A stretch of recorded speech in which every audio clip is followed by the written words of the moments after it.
Sitting along the front stretch right now is a replica of a section of wall from the Twin Towers where the firefighters were setting up an American flag in 2001. The 9/11 memorial wall that is located on our front straightaway has been in the Louisville Constitution Parade, the Alliance Carnation Parade, and the Sebring Firemen's Festival and Waco Homecoming. The firefighters that have put this together and that have joined us tonight include William Crow, Tristan Crow, Cameron White, also joining them, Laura Crow, James Joseph, Dave Abreth, Tylene Faulkner, Reed Camden, and Tegan Hall. We want to welcome all of the firefighters. Nice round of applause.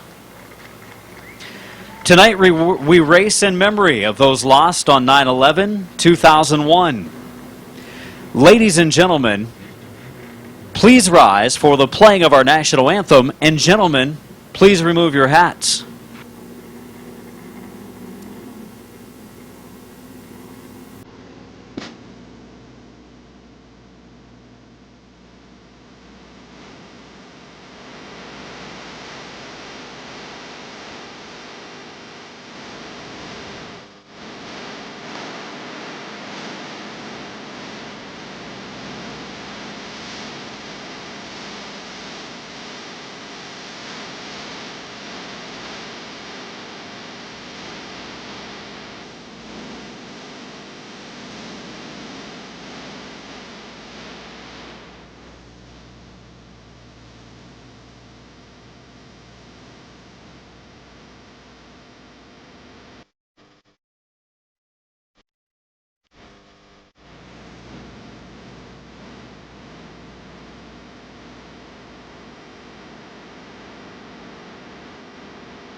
And again, thank you, ladies and gentlemen. Welcome to Midvale Speedway. It's the 2013 Season Championships brought to you by Smith's Auto Sales and Freedom Auto Finance.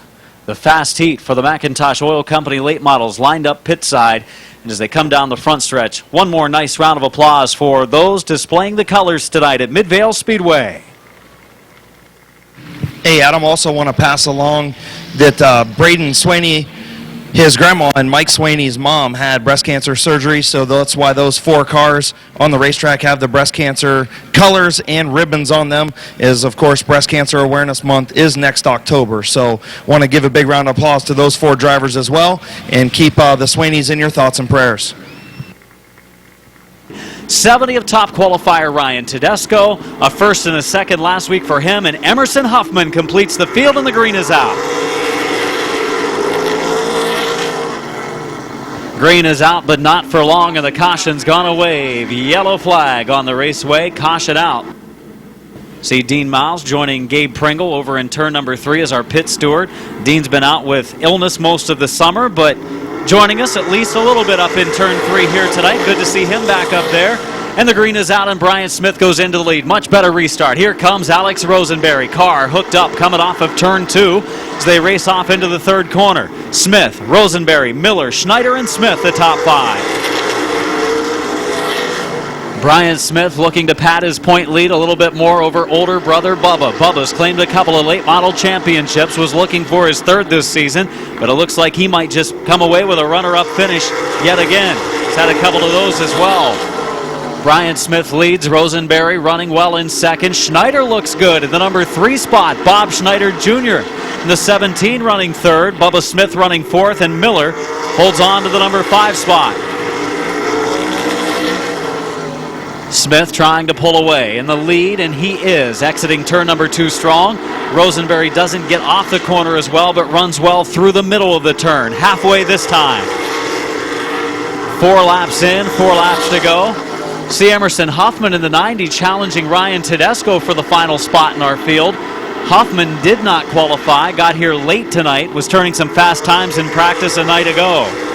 Huffman moves up a spot and give him 7th. Bryant Smith pulling away from Alex Rosenberry, turning times in the 14.2s and 3s. Consistent laps so far for the current point leader. Much different lanes those two drivers run. Smith a high entry, a low exit. Rosenberry keeps it against the bottom throughout most of the corner. Actually comes off and then car gets sideways on exit. That's what's cost him most of his time so far in this one. But we're on the final half a lap now. The Canton Auto Sales and Salvage, car number 1 off of turn number 4 to Terry Coletti's checkered, and Brian Smith claims the victory. Rosenberry second, Bob Schneider Jr. third, 4th spot to the 12 of Bubba Smith, finishing 5th, the 22 of Mike Miller. Leader in the division, giving himself a few more breathing points here before the feature. Brian Smith in car number 1. Canton Auto Salvage, Finish Line Design, Canton Auto Sales, number 1 car.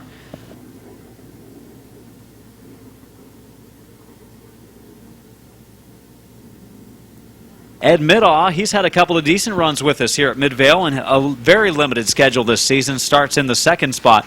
Look for him to be strong here in this heat race. Green flag from Terry Coletti off of turn 4.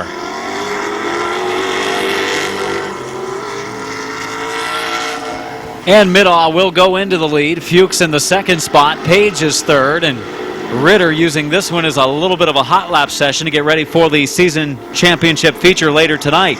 Jesse Page looking to the outside of Joe Fuchs. Fuchs closes the door on the exit of turn 4. See Ritter's car really sideways through the turns. Likes a free handling race car. Sometimes maybe a little bit too free though. 2 laps in, 6 to go, and Ed Middaugh setting the pace in car number 64. Used to run Midvale Speedway in the Detroit Iron Street Stock type division years ago. Moved up to late models in the 2000s. And has had some decent success. Always a threat to be in the top 5. Ed Middaugh, the veteran driver from Massillon. Nephew of Bud Middaugh. Halfway this time, 4 laps in, 4 laps to go for the 64 of Middaugh.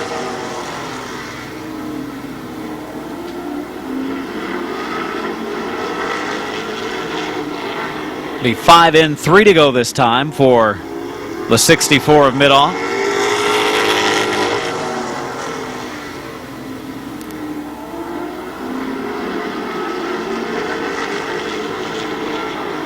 Two laps to go this time in this second heat race.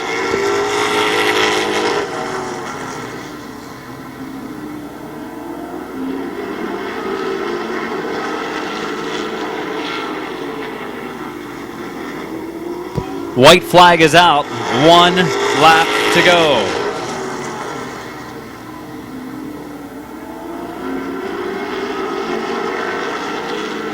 Off of turn number 4, driving the Baker's Electric, Rick West Park and John George drive-through number 64, Ed Middaugh claims the victory. Ed's uncle, I believe it was, Bud Middaugh, in our Midvale Speedway Hall of Fame, and of course another Massillon driver that we watched growing up that was very talented, that still comes down to help his kids when they race, Bob Sibla. That's one of the drivers I remember watching a lot compete towards the front of the field. But let's hear it for your winner of this heat race number 2, the 64 of Ed Middaugh. It doesn't really even matter too much because McClintock has clinched the championship by the points right now after qualifying. So congratulations to Kevin. And top qualifier Steve Mowry starting 7th. The green flag is out. Justin Courtney on the inside lane, Lucas Ripley on the outside, and we're going to have a caution for a failed start over in turn number 4. Another Massillon driver starting 4th. Tom Ertl racing car of Bob Sibla Jr., and the green is out. Good start. Down into the first corner we go. It's the number 5 car of Justin Courtney leading the way. Here comes Mike Bowers on the bottom lane, and last Saturday's feature winner Preston Walker as well.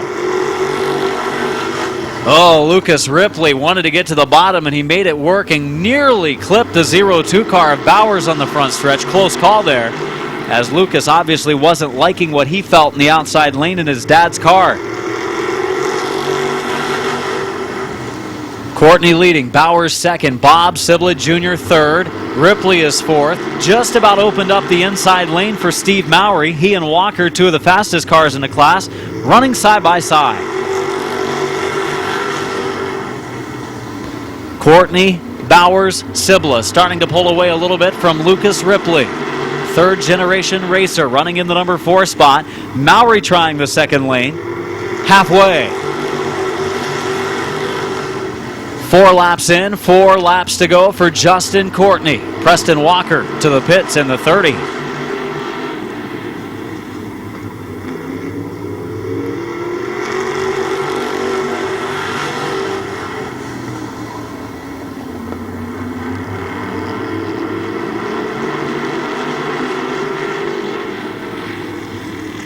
Two laps remain for Justin Courtney, the Canton driver in the number 5 car.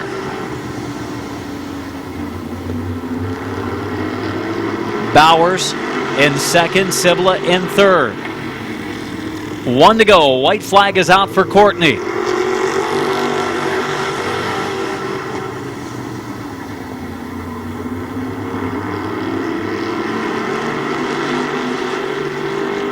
Off into turn number 3, coming to turn number 4. The checkered flag waving, Justin Courtney claims the victory. Second spot to the 0-2 of Mike Bowers. Third to Bob Sibla Jr. Fourth spot, Steve Mowry. Finishing 5th, Lucas Ripley. 6th, Kevin McClintock. And 7th, Finish Line Motors, Finish Line Design, Wisman Motorsports number 5. He picked up a feature win earlier this season. Let's have a nice round of applause for Justin Courtney. The number 2 is Lee McCreary, top 5 in the standings from New Philadelphia.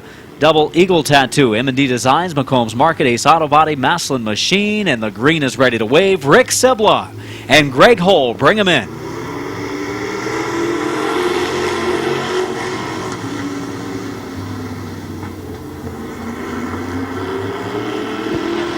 Hull off the pace in the number 15 in the outside lane. Here comes the 9. Some contact from Westerfield on the inside. Westerfield and Greg Hull get together going to 3, going into turn number 1, giving each other a little bit more room. Pulling away the lead duo of Rick Sibla and the number 4 car of Aaron Prater. Good battle for 3rd, 4th, and 5th continues, and Westerfield going to take it away.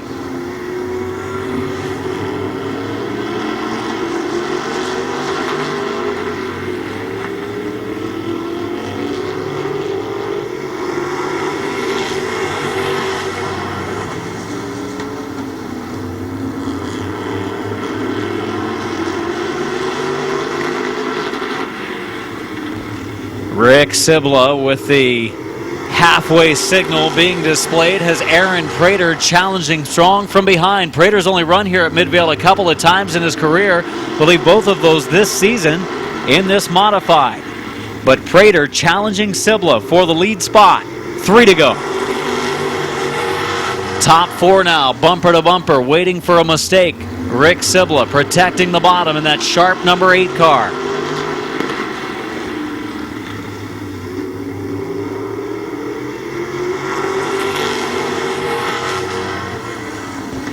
Sibla leading with a lap and a half to go. White flag will wave next time at the stripe.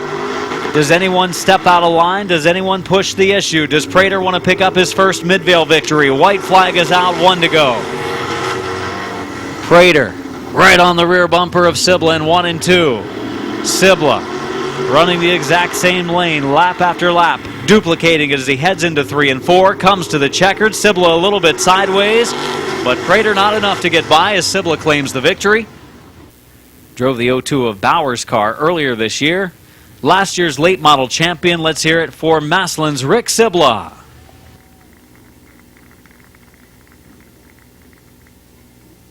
'65 of Will Walker, '88 of Chris Peel, both virtually rookies in the modifieds, coming to green off of turn number 4. Here we go, season championship night, modified heat race. Green is out.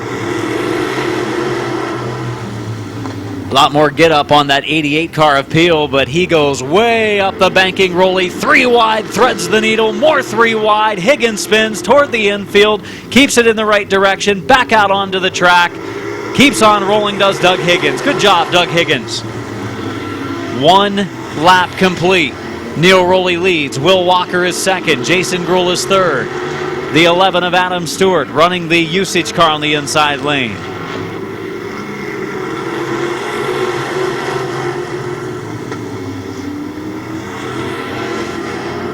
Higgins squeezes by to the inside of Joe Slentz down in turn number 1. Slentz shaking that car down. Just got it here late this afternoon.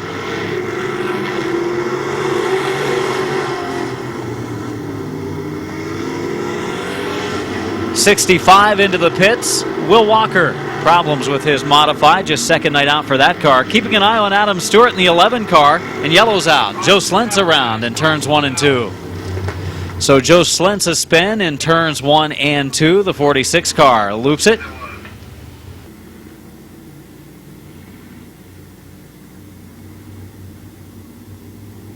Green flag with 3 in, 5 to go.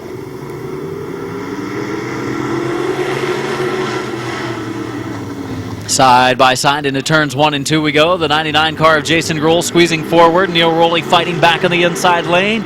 Down into the third corner. Rowley right against the bottom, nearly on the rumble bumps. Gruhl trying to protect the inside a little bit. He's got him cleared. He goes down into turn 1, and Jason Gruhl into the lead. Around goes Stewart in the 11.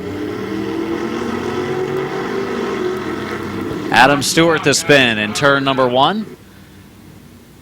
Gary Smith, our scorer, cannot wait. 4 in, 4 to go as Jason Gruhl brings him to green.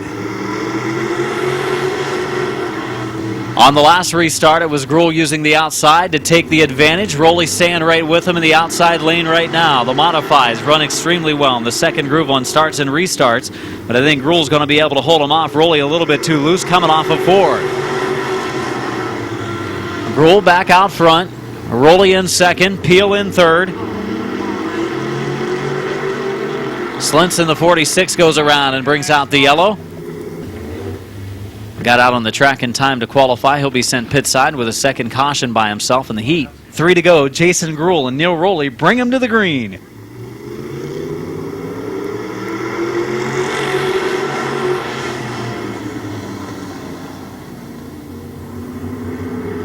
Gruhl on the inside lane, Rowley on the outside as they go down into the third corner.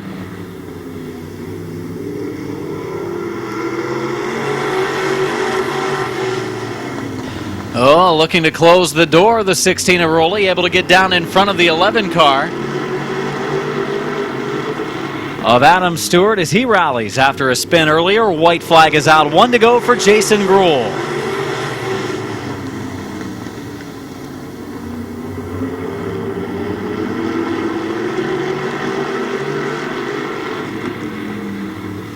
Coming to green off of turn number 4, racing to the checkered, it is Jason Gruhl claiming the victory. Second spot to Neil Rowley, third to the 11 car of Adam Stewart, fourth the 88 of Chris Peel, and finishing fifth the 13 of Doug Higgins.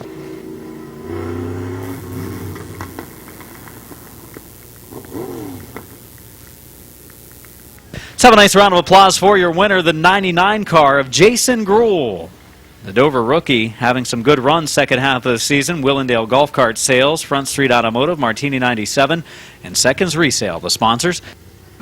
Rick Elkins Jr., the top qualifier, and Brian Lewis in the 39 car spraying for some fall mosquitoes, as he has been all afternoon long.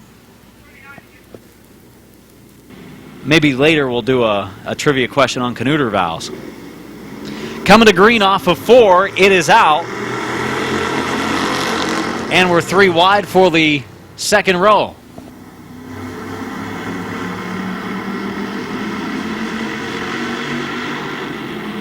Mike Martin on the inside lane. It is Todd Miller now moving up into the second spot. That Canuter valve causes that smoke to spay all over the place. Yes, it does. 3 wide for the number 2 spot is Rich Schweitzer, runs the low lane of Todd Miller. Miller in the second spot as they cross the line, but the current point leader looking to clinch a championship, Schweitzer into second. Teddy Oliver in the 49 car going for the third spot. Don Boron Jr. back behind the wheel of the bowling car, running in the number 5 position.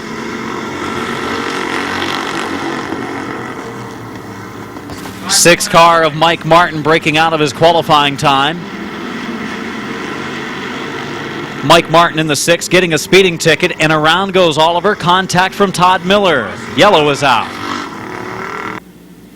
Rich Schweitzer, Teddy Oliver combined 6 features between the two and wins this season, and a combined 10 when you bring in the 82 car, and we're off and green.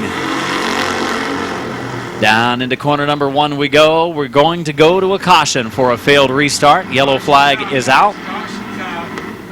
But it's Schweitzer leading the standings this season coming into the final night with the 82 of Boron and Bowling in the second spot. Green off of 4. Good restart that time as Schweitzer and Oliver go into the first corner. Boron going to try to come along. Oliver slipping back to third. Hoopengarner right on his bumper. And now into the top 4 comes the 62 of top qualifier Rick Elkins Jr. Opening on the bottom momentarily for Boron as Schweitzer's car pushed up in turn 4. Schweitzer now getting through 1 and 2 okay. Car a little bit sideways. His car really sideways last week during the feature. Definitely not handling the way he would like it to as Boron closes the gap. Elkins ready to make a move. He was the winner last Saturday night in the feature. Oliver won Sunday night's feature. Side by side for the third position, and Oliver and Boron contact. The 84 of Schweitzer, the 82 car of Boron in our front row for the restart. Here we go. 3 from the finish.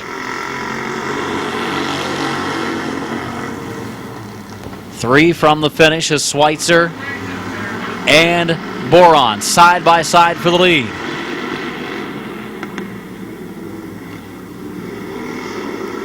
Caution flag is out.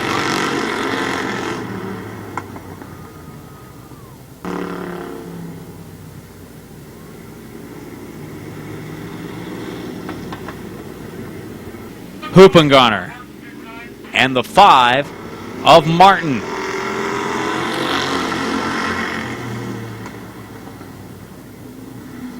Schweitzer on the inside. It is the 62 of Elkins on the outside lane. They race down into the third corner. Good race between 2 of the faster cars in the division. Pretty equal field of pure stocks here tonight. Dead heat nearly at the line. Just 18 thousandths of a second shown on the timing and scoring monitor. White flag this time. 1 to go. Schweitzer hard into 3. Up the banking a little bit.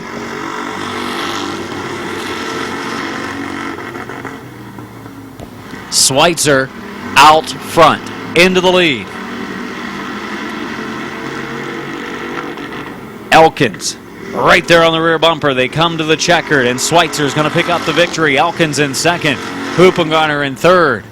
Miller in fourth, and finishing 5th, the 5 of Vince Martin. Leading the standings coming into the final points night, your winner, Rich Schweitzer.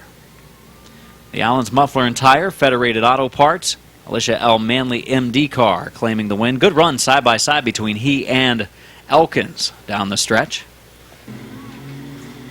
As we come to green off of 4, and it's not going to be a good one.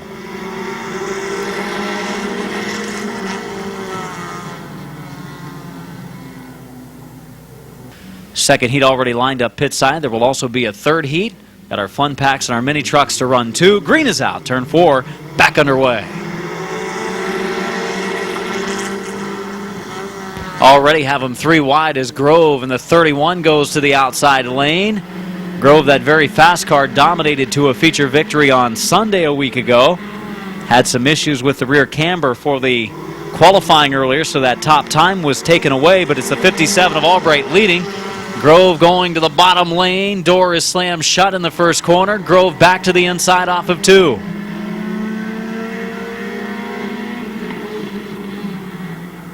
And it's going to be Grove going into the lead. There was some contact between he and Albright going into the third corner, but no harm done. Albright holds on to second. Grove holds on to the lead.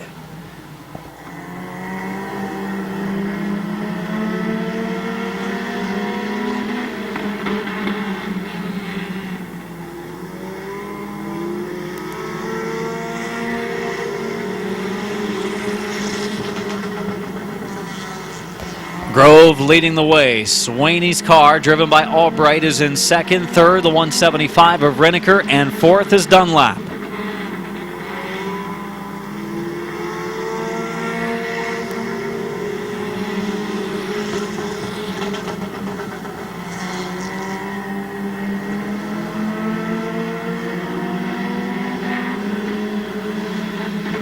Leading the way is Grove in the 31 car. Swaney's car of Albright in second, third Renneker, and fourth is Dunlap. Swaney, the champion this season, running in the fifth position, and sixth, Brad McLean.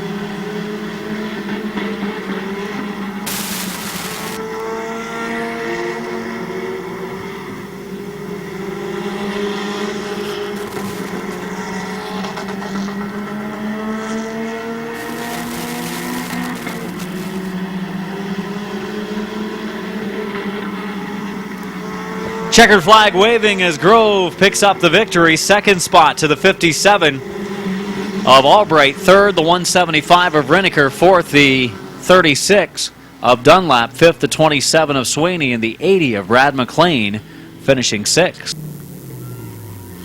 Car is definitely fast. The 31, your winner, Kyle Grove. New Philadelphia driver, the affordable towing, Greg's Recovery, South Philly Pizza Car dominated last Sunday's 20-lap feature for the compacts. And 157 of Bob Schneider Jr., second in points coming in. 28 Waylon Orr, 09 Wes Ennis, 32 is Bruce Gibson. Green flag is out. Laney Stresky and Blaine Salisbury in row number one of our heat race, and they are racing for the number one spot. Still double file formation. Looks like almost one of those deals like last week where they were in starting formation for the first pace.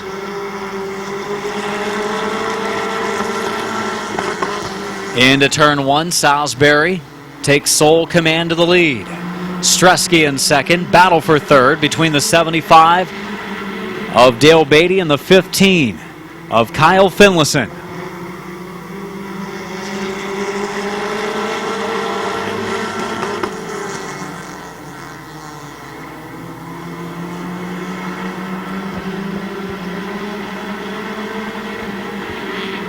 Blaine Salisbury going under his qualifying time. He's going to get the black flag. He'll get a new time now. Into the lead goes Laney Stresky in the 17. Salisbury had some problems like a couple of others in qualifying, and we've got him three wide. Wes Ennis in the high groove trying to get around Kyle Finlayson and Bob Schneider Jr. stacking up coming off of four.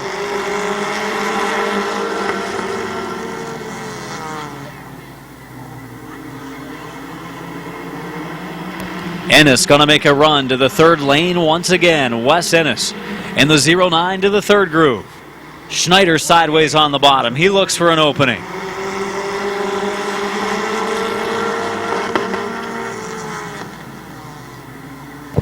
Schneider now does see an opening on the bottom of Dale Beatty for the number two spot. Three wide again behind him. Wes Ennis making his move in the third groove. Can he clear Finlayson? He might be able to. Coming off of four, keeps it down just enough. On the front stretch, another three wide battle. Wes Ennis to the outside of Dale Beatty and the Schneider. Schneider is going to go to the inside of Stresky for the lead. Stresky slams the door shut. Four wide. Schneider checked up so he didn't make contact with Stresky. She opened the bottom. Fortunately for her, Schneider's a nice guy. Leading the way, Stresky across the line, one to go. 28 car of Orr racing to the outside of Stresky. Wes Ennis joins the battle. One of the best races of the night going on right now. Waylon Orr for the lead and the victory. Wes Ennis two. Coming to the checkered flag. Who will it be at the line?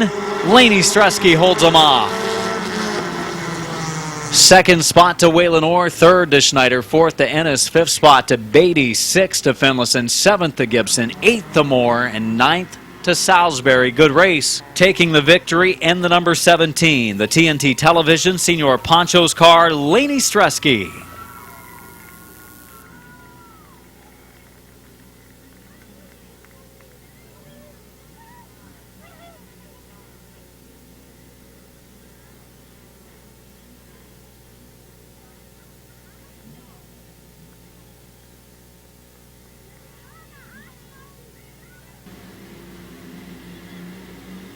Coming to green, Matt Salisbury making his first Midvale Speedway start, and the 19 of Clayton Oliver bring him in. Looking to thread a needle was the 69 of Clark. That closed up. 50 to the inside. That's the 150 of Dan Bucky, I believe, as they race down into corner number 3. Closing the door is Salisbury up front for the lead. It's the 41 of Tim Frederick for the race lead. Coming off of 4. Frederick's going to have it. Some contact. More contact. Alan Clark way sideways. Keeps on rolling, though. Clark in the 69.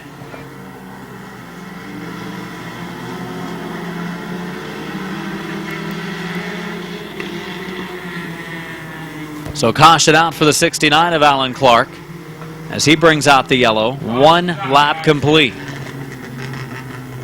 Green flag, turn 4, Tim Frederick, and the 19 of Clayton Oliver. Here we go.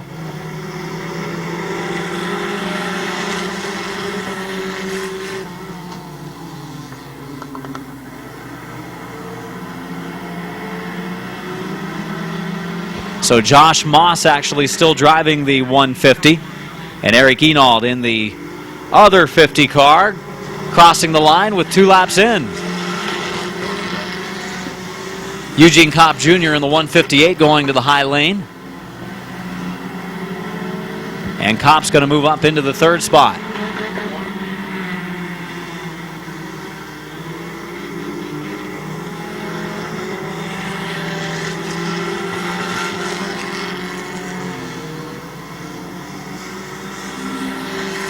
Tim Frederick in the 41 has broken out of his qualifying time, and he will go pit side. So breaking out of his time, the 41 of Tim Frederick. He'll go to the pits.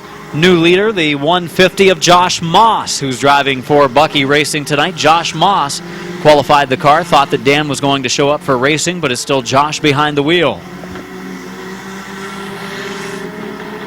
So Moss leads, but Eugene Kopp is closing in the 158.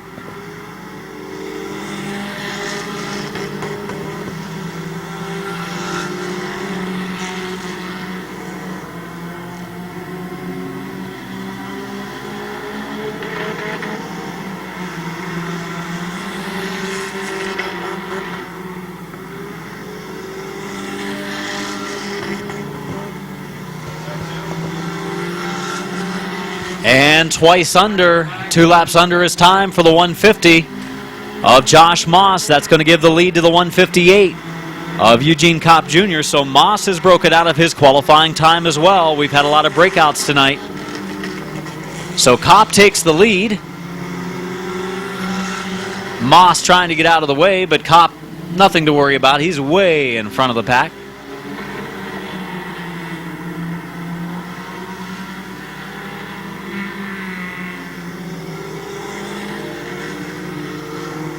Checkered flag waving as it is the 158 of Moss, or 158 of Kopp picking up the win.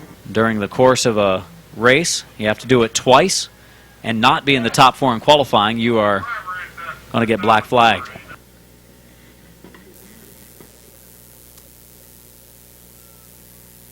Looks like he's going to claim the championship because the closest contenders aren't here. 13 of Bruce George, the 5 of Mike Martin, and the 155 of Kyler Bertram. Complete our field. Look out going into the first turn. Just 5 trucks, but a couple of them already hitting. So 13 of George threads a needle on the bottom lane. Kyler Bertram behind the wheel of the 155 truck now.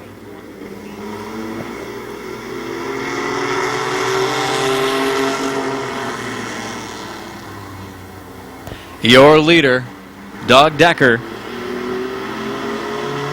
in the 64.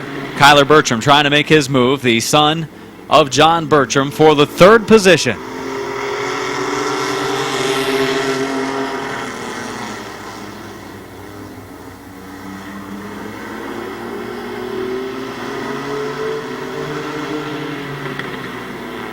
For the lead, Mike Martin in the number 5, challenging on the outside of Doug Decker.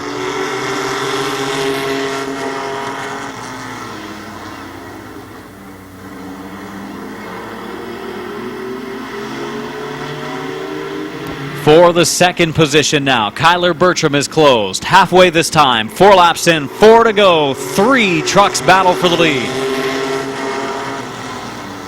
Into 1 and 2 we go. Decker up the banking, opens up the bottom. Here comes Bertram, but Bertram gets a little bit sideways. He almost was in there. Checks up. He's got time to go yet. 3 from the finish for Doug Decker.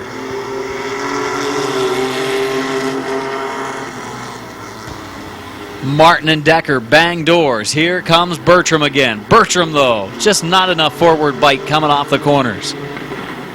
Good race, much like one of our compact heats earlier. It is now 2 to go. Oh, Bertram, way sideways. Bruce George joins the battle again. Bertram closes the door. Contact. Bertram trying to steer out of it will. George, though, cuts down, I'm sure, a right front tire. Last week's feature winner, Mike Martin on the inside. Watch Bertram in the 155. Green is out. Into corner number 1 we go. Martin maybe with a little contact from behind. Bertram all over the tailgate. Sideways was Bertram. He's been warned for the contact made down in 1 and 2 as he still runs the low lane on Doug Decker for the second spot. 1 to go. Final lap for Mike Martin in the 5, but Bertram is there. Good run off of the second corner. He's going to look to the outside, clears Decker. Down into the corner he goes. Does he look to drop underneath? He's going to stay on the high side. They're going to come to the checkered. He's going to take it up to the wall. Gets into it a little bit. Good job to keep the wheels off of the wall. And claiming the victory, the number 5 of Mike Martin. Good finish. Good race in general for the mini trucks here tonight.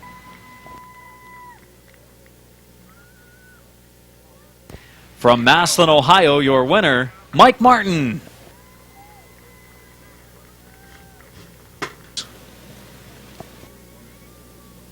Going to go green coming off of turn number 1 of the big oval. Turn number 4 when you talk about reverse direction here. And we're ready to go. Chris Bloom and Howard Bartholow bring him in. Dan Bucky thinking about 3 wide in the outside lane already. Not quite enough room to do that. Colton Bryan right there on the rear bumper of Bloom. Down the back stretch they go. Bloom's going to take the advantage into the first right-hander down in turn number 2. And racing to the line with the lead on lap 1, Chris Bloom by inches, several inches, over the 115 of Howard Bartholow. But Bartholow, good run through the flat portion of our oval. He has just about cleared the 151 of Bloom. Might be able to do it this time on the front stretch. Here comes Colton Bryan to the inside. He's got to run on Bloom. He will close the door on Bloom. Bryan, though, down the front stretch. Now some contact between the two as Bryan lets him know he was in there. Side by side for second. On the outside lane is Bucky. Here comes Bryan to the bottom again. Bryan gets underneath, and this time he definitely got to see him down there as we're 3 wide going down into turn number 1. Flat portion of the track. Dan Bucky, the grass isn't quite as quick as the asphalt, he finds out. A little bit too hard into that corner. It's going to drop back to third. Some contact from Bloom to Bryan. And leading the way is Bartholow. Dan Bucky this time going to stay out of the grass and on the asphalt. Bucky this time a run on Colton Bryan for second. The top 2 in our points battling for second here in the heat race as Howard Bartholow is walking the dog. 5 complete, 3 to go. Bucky in second. Bryan in third. 4th spot, the 151 of Bloom. 6 complete.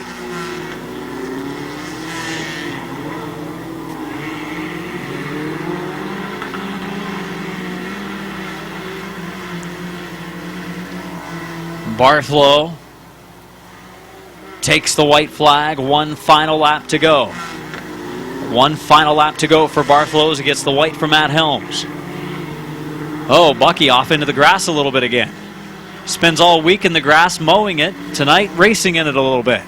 To the checkered flag, picking up the win will be the 115 of Bartholow. 2nd spot to Bucky. 3rd to Colton Bryan. 4th spot to the 151 of Chris Bloom. Pause for intermission now. Check out the concession stands. They've got South Philly pizza, hot dogs, hamburgers, cheeseburgers, hot pretzels, popcorn, French fries, and much, much more. Pepsi and Mountain Dew products.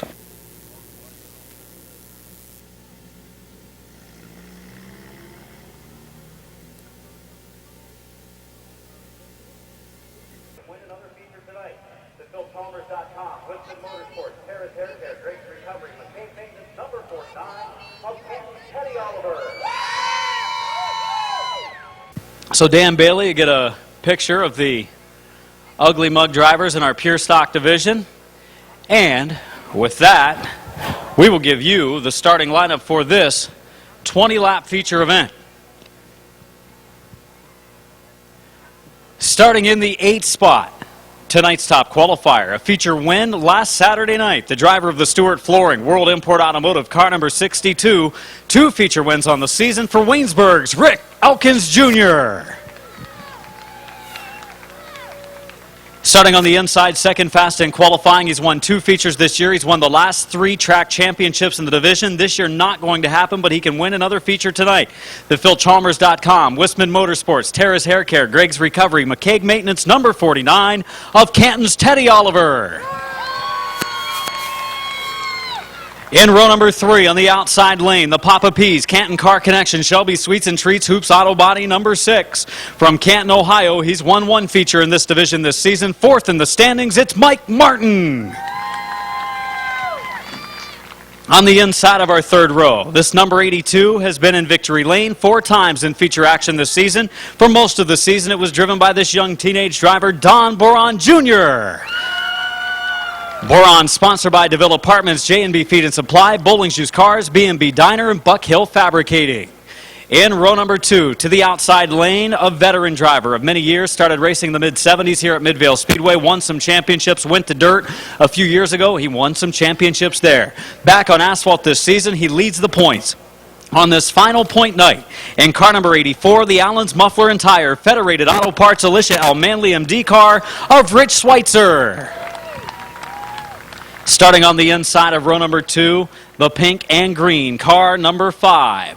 The Canton Car Connection, Twins Auto Sales, Finish Line Design, Shelby Sweets and Treats, and Hoops Auto Entry. 8th in the current standings from Canton, Ohio, Vince Martin. Starting on the outside of our 1st row, he's won 2 features this season. The car sits 3rd in points. A number of drivers have been behind the wheel. The Barnhill Investment Storage, Wilkin Body Shop, Talati Pipe, Summerdale Inn, Linden Tree, and Bucky Mowing Car. He was too shy to get out from behind the wheel of it for the introductions. He's from New Cumberland, the veteran Todd Miller. On the pole position, the Canton Car Connection, Hoops Auto Body, Easy Swap, Shelby Sweets and Treats car. The veteran driver and his team been working hard on this, trying to make it better the last couple of weeks, and the improvement has been shown on the track somewhat. From Canton, Ohio now, car number 68, Gary Hoopengarner.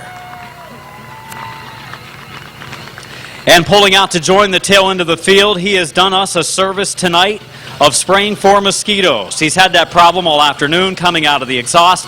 The Lewis Labradors, car number 39 from New Philadelphia, Brian Lewis. Let's give him a nice round of applause. It is our pure stock starting field.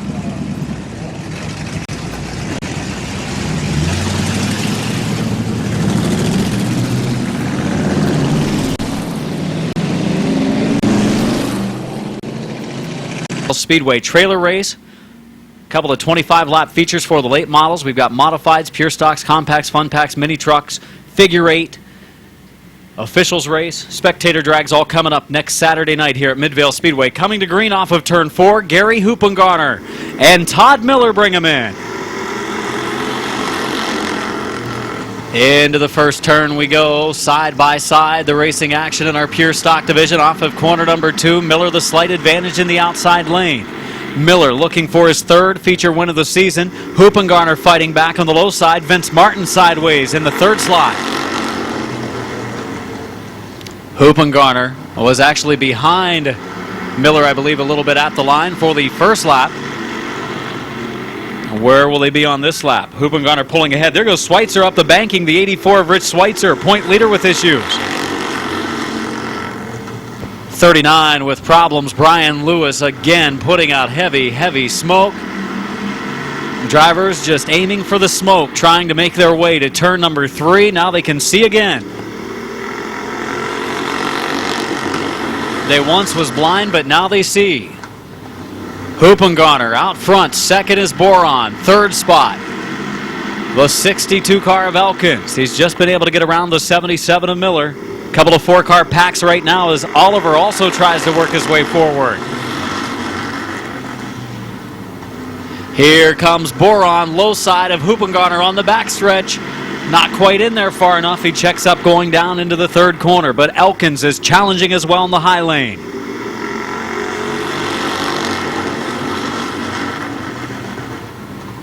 Only 8 pure stocks start this race, without counting the 39 of Lewis, but all 8 of them out there running in the same pack. It is a competitive field of pure stocks tonight. Some of the best that we have on a weekly basis here tonight at Midvale Speedway. The J.D. Byrider Pure Stock Division putting on a show, and Boron is going for the lead, and so is Elkins. Elkins to the inside. Who runs out of room going down into the corner, and we got him spinning. Martin and Oliver go around. Caution is out. Trying to check on this. No, he doesn't. All 4 tires are up. They're taking a look inside the motor.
Hoopengarner trying to hold off Boron. I think that challenge might be a little bit too much. Boron looks hooked up back behind the wheel of that car, the one that he drove to a few feature wins this season. Coming off of 4 to the green, we are back underway. 6 down, 14 to go, 13 to go at the line this next time around. Again, Elkins to the inside of Hoopengarner. Down into the corner. Oh, Hoopengarner and Boron get together going into the third turn, and we got Boron around.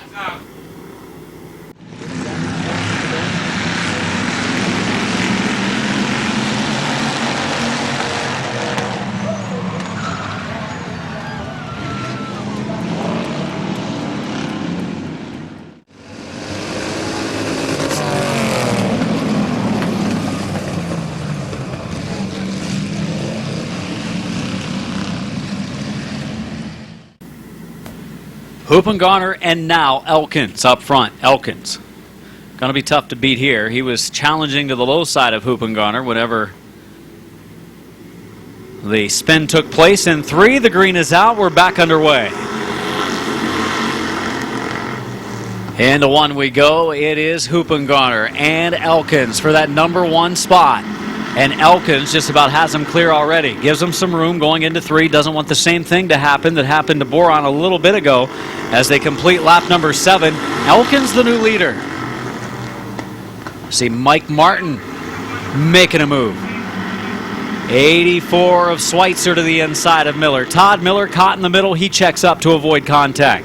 Sportsmanlike driving from Todd Miller. Teddy Oliver into the wall in the 49 car. Oliver hits the wall.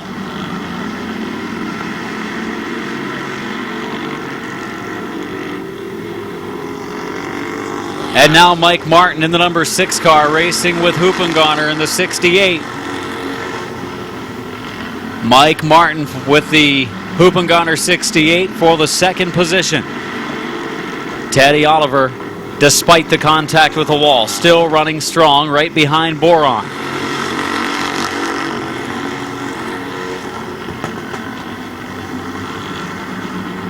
To the inside for the number 2 position, Mike Martin.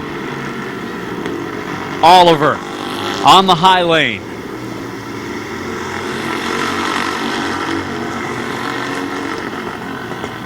Schweitzer sideways. Boron nearly makes some contact. He had to check up, and that allows Oliver around to the outside. Oh, Schweitzer loops it around. So does Oliver. So does Boron. Schweitzer got sideways, spinning down in front of.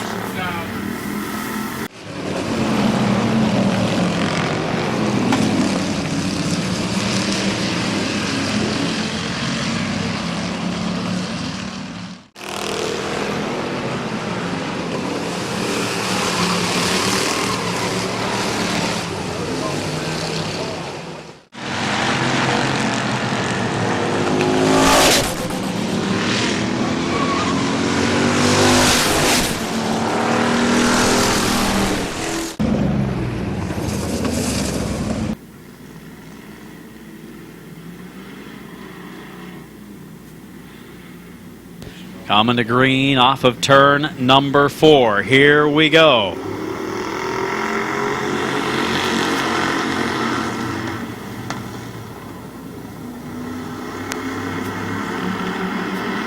Three wide battle on the backstretch. Down into the corner we go.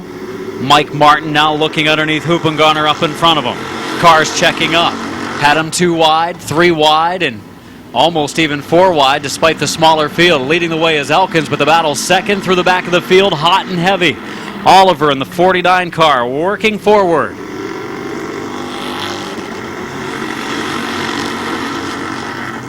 Hoopengarner still holds on to second. Oh, just about looped it coming off of turn number 2. Now Oliver right behind the 68 of Hoopengarner. Martin on the outside lane as well as the 82 of Boron.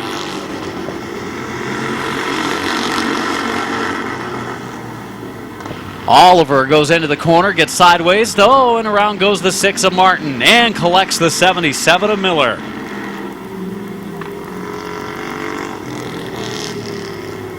.49 of Teddy Oliver going into the first corner.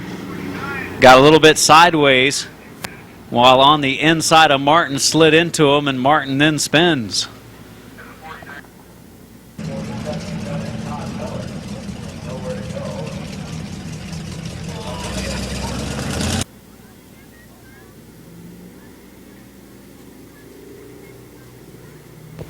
The bystander in that one, the bad break for the 77 of Todd Miller, has nowhere to go, and into the number 6 of Martin.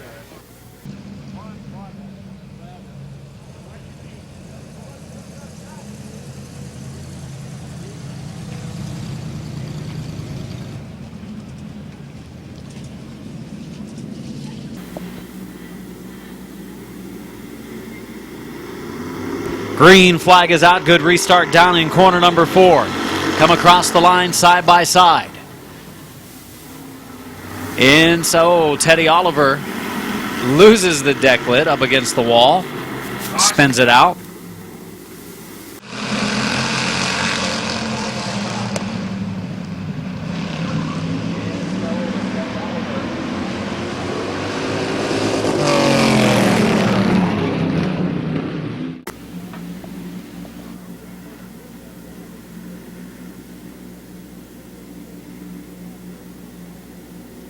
Green flag coming off of 4. Elkins and Hoopengarner bring him in.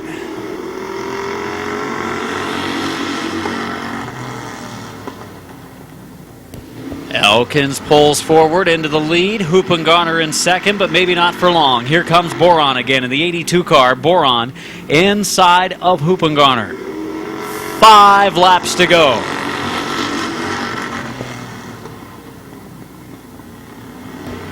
Boron into second. Schweitzer about to take third away from Hoopengarner. A couple of fellow veterans running side by side. 4 to go.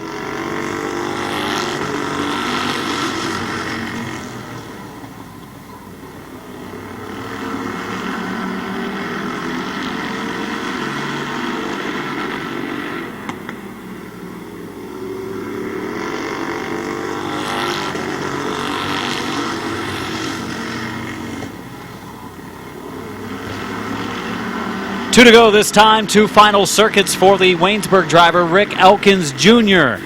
Got to the front early. He's been able to pull away down the stretch in that very fast number 62 car. Schweitzer staying right with his closest point challenger, Boron. So they come to the white flag. Final lap, 1 to go.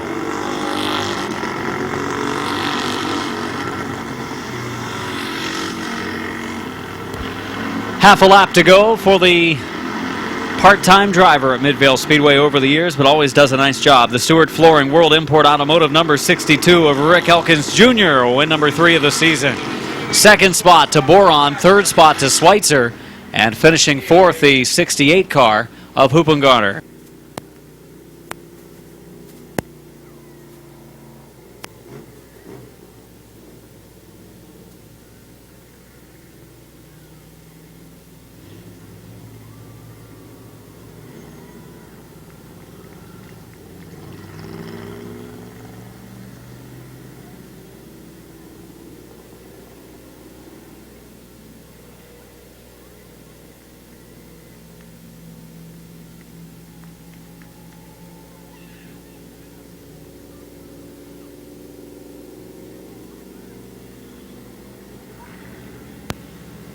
Going to take the Polish victory lap. Both of our champions, our season champion, the 62 of Rick Elkins Jr., our point champion, the 84 of Rich Schweitzer.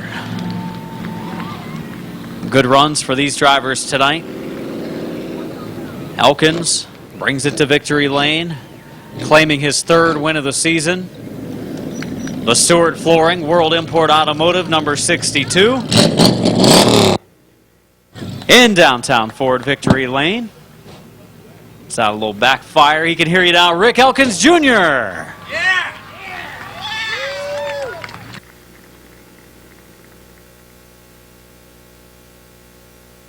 Rick, right over here. Tonight, 62 car, you got out front before all the carnage started to take place behind you, and that's a good thing. This thing stayed pretty clean on the way to the front. Yeah, I had one car in mind I wanted to keep away from, and he kind of took himself out, so ain't got to worry about him. Car was pretty fast all year long. First time you brought it out, it set the track record. You guys had to make some changes after it broke the track record. Brought it back the next week, broke the track record again. This thing is just bad fast. Spent a lot of time, a lot of money making this car like it is. Yeah, even though it's fast, we still work on it all the time. Try, different stuff, and seem to go back to where we started all the time. Yeah, but on a track that was actually a little bit slow in qualifying for a couple of the divisions tonight, this thing was still pretty good tonight. Congratulations on win number 3. All right, thank you. Thank you, everybody. Rick Elkins Jr., your winner tonight. Chris Cale's going to speak with our champion, Rich Schweitzer, on his track championship here tonight. 4 feature wins this season. What a great season it has been for Rich. Take it away, Chris. Okay, ladies and gentlemen, how about putting your hands together for your 2013 Pure Stock champion, Rich Schweitzer? Rich, I'll tell you what, man. You've got it on the back of the car, not this year. No rocking chair this year. Congratulations, man. Thank you, but the chair's looking awful good for next year. I'll tell you what, you picked up a championship on dirt. You've won championships here. How does this one rank? Well, this is number 1. It's just great. Congratulations, man. Anybody you want to thank on this 84 tonight? Oh, yeah. Kevin McClintock, he did most of the work on this thing. It's basically his championship, too. Sherry, she put up with it. My dad, we've been together for this forever, seems like. So thanks to everybody for coming and watching all them years. And Kevin sitting back there just smiling. He is. He's a proud papa. Congratulations. Ladies and gentlemen, once again, your 2013 Pure Stock Points Champion, Rich Schweitzer.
run for Miller this season. Bob Schneider Jr., good run, up and down season for Schneider. Car looked really good in that heat race earlier. Was watching him.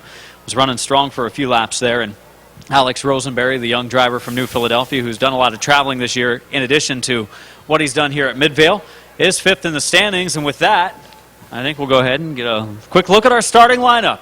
From the final position, scattered an engine a couple of weeks ago in this number 69 car. Put another one down in underneath the hood of it for this final race night in points. The Sutton Pump and Supply, AW Typical Oil and Gas. Animal Racing History Auto number 69. It is the Animal. Starting on the outside lane, this is the first appearance of the season for this driver in his late model. It was vandalized early before the start of the racing season. A lot of fans, a lot of teams, drivers, crews, and the track owners donated some money to get it put back together. He got it. He's back tonight. Let's hear it for Dover's Derek Gruhl. On the inside lane, it is the Logan Machine Milestone Services number 3. This driver from Norton, Ohio, was a regular at Barberton Speedway. And one of these nights, we're going to have him sing the national anthem. He can do that as well. Let's hear it for Dave Martin. The Waynesburg Carriage Company, Wilkins Body Shop, Swans Racing, and Baxter Gardner Funeral Home, number 57. Had an oil leak today during practice. They worked on it, got it fixed, brought him back out here for the feature event. From New Philadelphia, it's Joe Fuchs. On the inside lane, this car last night during hot laps was flirting with the track record. Did not get here in time to qualify today. He's picked up a feature win in the late model division here at Midvale Speedway, just not this season. He looks for one tonight. Very fast number 90 of Emerson Huffman. Moving on now to the outside of row number 5, it is our top qualifier. Last weekend, he decided to do the double. He ran on Saturday night, picked up the win with our late models. He ran on Sunday night and almost did the same. He finished a pretty close second. The driver from New Philadelphia with 3 feature wins on the year. The CC Performance Racing Engines, Marathon Supply, Decini Drug, and Tedesco Racing Graphics car of Ryan Tedesco. Starting on the inside of row number 5 in the 9th spot. Second fast in qualifying, and this driver is knocking on the door for a feature win at Midvale. The Custom Color and Collision and Precision Welding, number 42. Top 3 feature runs in his last 2 starts. Second in qualifying, Tom Stankiewicz. In the 4th starting position, the Landstar by Jeff Seacrest, Barnhill Investment Storage, Swan Racing Fabrication, McBride's, and Liz Talati, number 17. Working on the setup of this car, trying to get it better and better from Denison, it is Bob Schneider Jr. On the inside of row number 4 in the 7th starting position. A couple of late model championships in his career. Right now, just a somewhat close second to his brother, Bryant. The Finish Line Motors, Finish Line Design, Smith's Auto Sales, number 12. 2 feature wins on the season for Bubba Smith.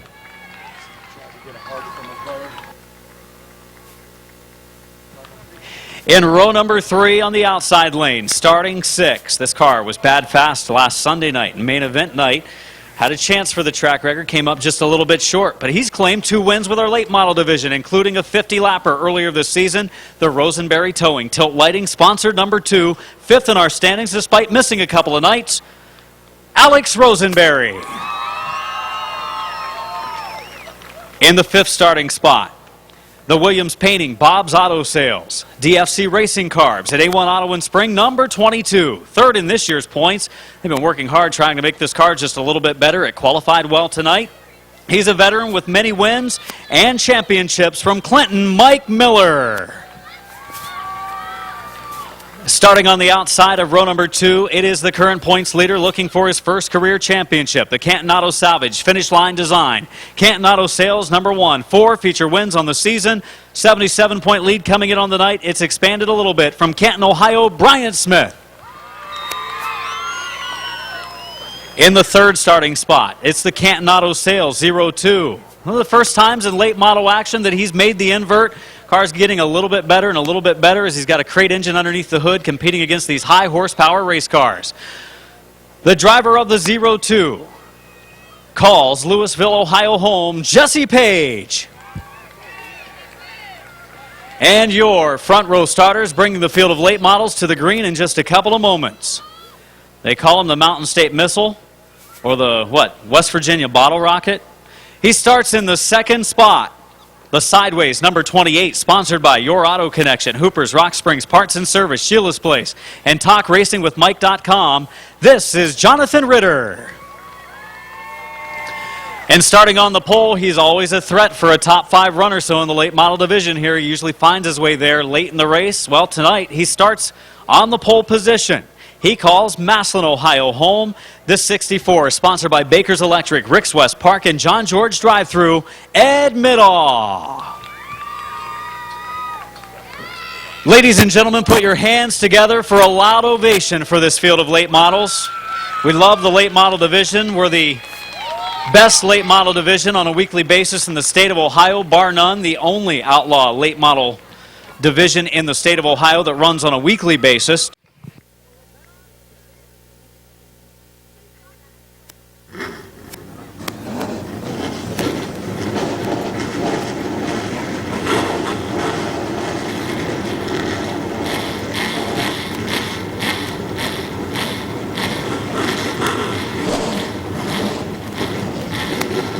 Boy, I love that sound, Adam.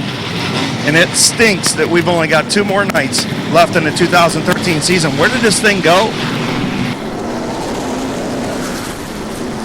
I know it's hard to believe. Fortunately, I get to do a lot of big events during the winter, so it kind of takes me a few extra weeks after our season ends. But man, I'm going to miss the racing here on a weekly Saturday night basis with just 1 week to go.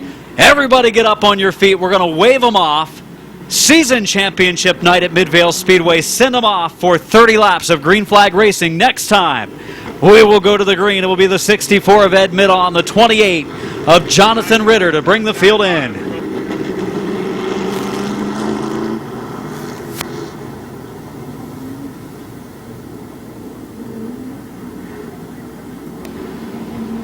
Which lane will be strong here? Middaugh is solid and smooth. Ritter, car a lot of times very free, very sideways. Does he spin his tires? We're ready for the start. 30 laps the distance. Green flag is out.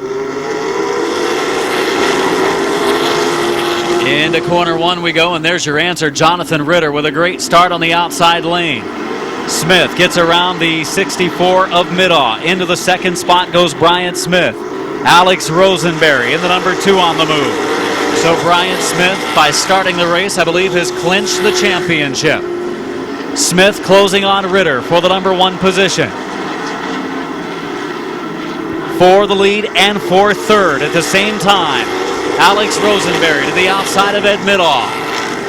Rosenberry on the outside of Middaugh for the third spot. Smith looking low on Ritter, not quite in far enough. 69 of Eichel going to get the black flag. Middaugh in the third spot as they cross the line. Bryant Smith biding his time with Ritter. Rosenberry now clears the 64 of Middaugh. Tedesco, top qualifier Ryan Tedesco starting to move forward as well. Bryant Smith for the lead. Trying to win the season and points championship. Bryant Smith into the number 1 spot. Ritter second. Rosenberry third. Running fourth is Middaugh. Battle for fifth. Here comes Tedesco. Oh, contact between Rosenberry and Ritter. We've got a caution. Unfortunate break for Alex Rosenberry and Jonathan Ritter. Rosenberry just a little bit of contact with the left rear quarter panel of Jonathan Ritter down in turn number 2.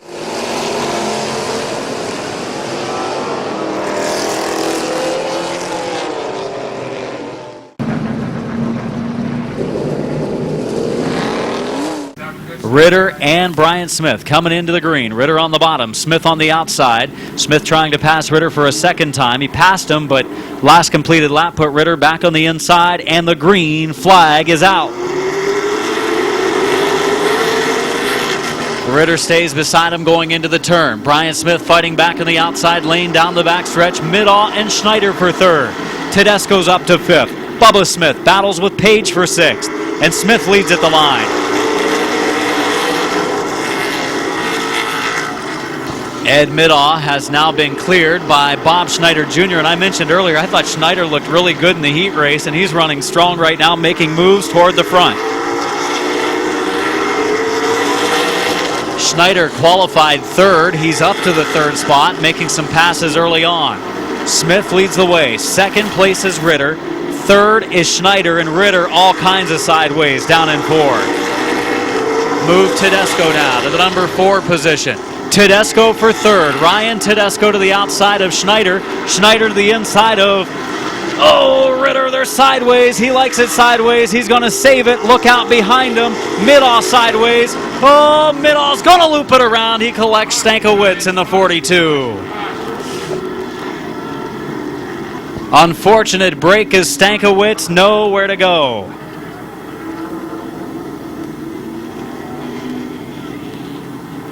Stankiewicz absolutely nowhere to go. Talked about how great he had been running, and it looked like, Middahl came out sideways. There was just some contact ahead of him, some contact behind him.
Huffman with a flat tire that's been changed.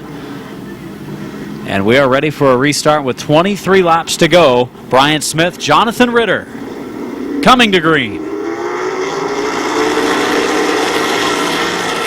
Down into the first turn we go. Bryant Smith going to pull out front. He's going to be the leader off of turn number 2. Ritter fighting in the outside lane. Here comes Schneider. Schneider strong into 17. 4 seconds. Schneider up to second. Here comes Bubba Smith for the number 3 spot. Side by side with Ritter. Tedesco caught in the outside lane. That's good news for some of the leaders. Mike Miller now looking for the 4th spot. Look out, Miller's going to loop it around. Caution flag out, Mike Miller in the 22.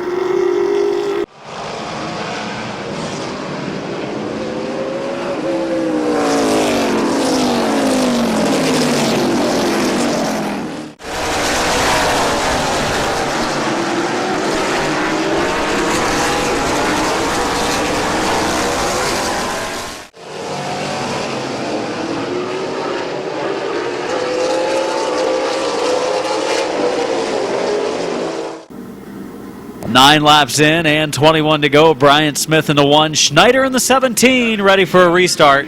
See if Schneider tries to race with Bryant on the outside or if he tries to get to the bottom in front of Bubba. Green, Kern number 4.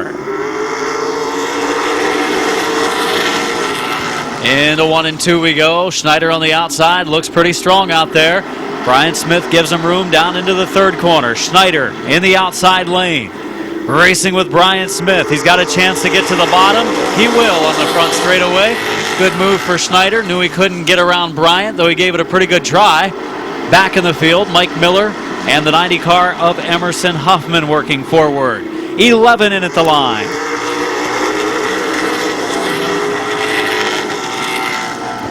Smith leading the way. Schneider second. Bubba Smith third. Running in the 4 spot. The 70 of Tedesco. Rosenberry has rallied up to 5th. Oh, Schneider gave up the bottom, and Bubba Smith gets to the inside. That's going to open up the inside lane for not only Smith, but also Tedesco and most likely Rosenberry. This one's going to be costly and puts Schneider back at about the number 5 spot. Rosenberry alongside the 17 of Schneider down. And you look out on the backstretch. That was tight. Still tight. Schneider and Huffman. Good job, Huffman, for not spinning. Now he's going to. Caution for the 90 of Emerson Huffman coming off of 4.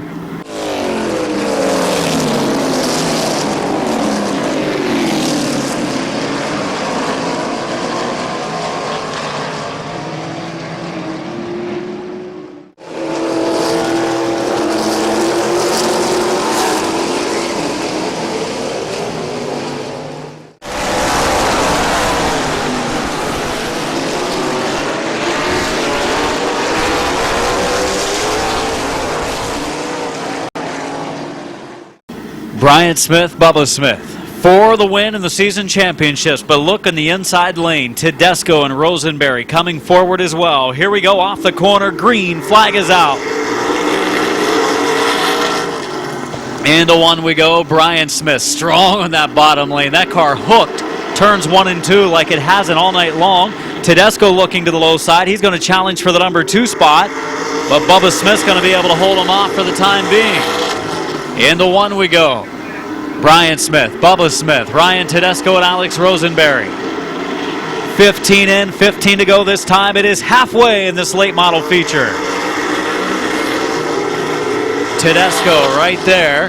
Bubba Smith running fairly strong. He just about spun it coming out of 2. That car, plenty of loose handling condition off of 2. Might have been a little tight in the middle. And Tedesco looks to the outside for second. Boy, Bubba Smith has his hands full, and Rosenberry has joined the battle. Bubba Smith going to have a hard time just keeping that car on the track. Setup going away. Meanwhile, his brother Brian Smith is checking out.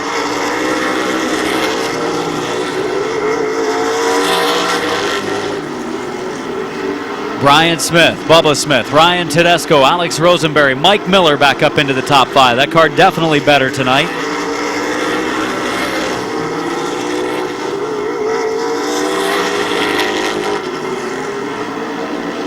Second, third, and fourth. Couple of car links separate each of those as they go down the straightaways. Bubba Smith still working a loose condition on the exit of the corners. He's changed his lineup a little bit, going in higher, get it through the middle without having to turn the wheel as much, and it seems to have helped him out a little bit. Definitely.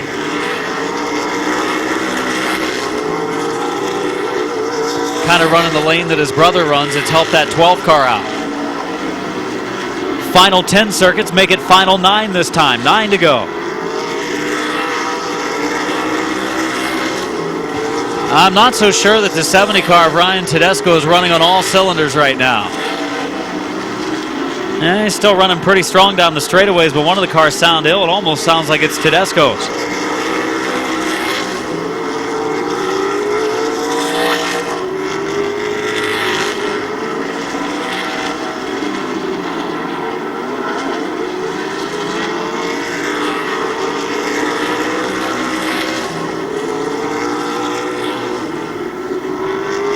Off the pace, the 90 car of Emerson Huffman. His bad luck continues. He pulls to the intersection of the figure 8 track,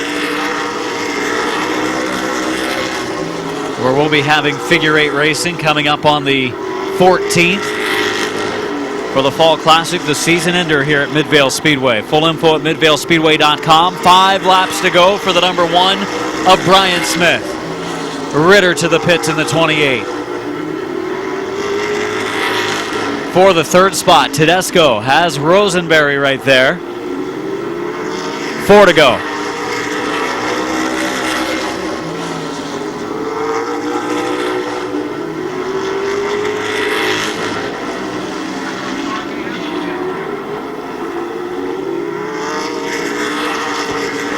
Rosenberry in the 2-car to the Leon side and goes back in line.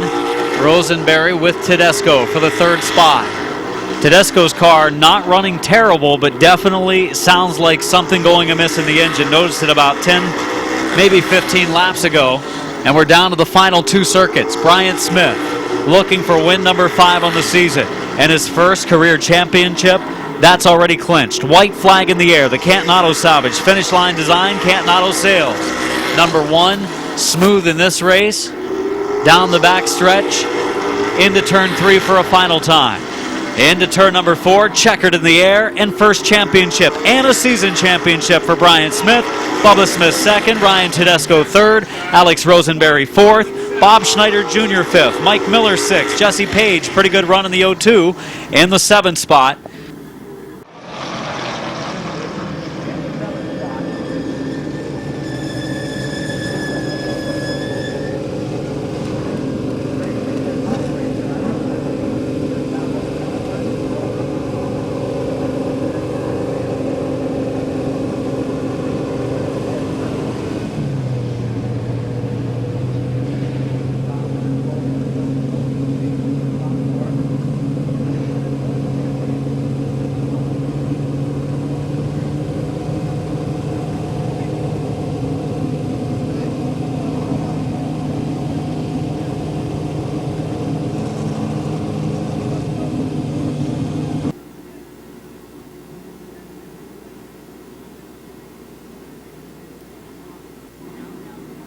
Late models back in action next Saturday night here at Midvale Speedway, 6 o'clock start time. The late models will be running in a pair of feature events. It's going to be a big one.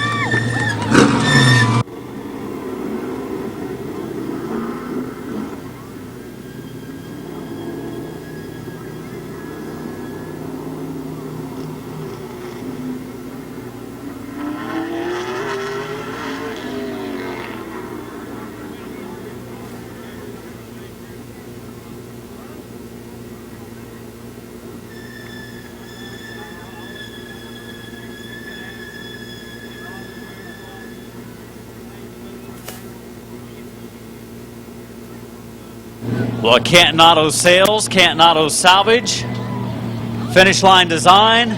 It's not champagne in victory lane, it's radiator fluid. Your winner, Brian Smith.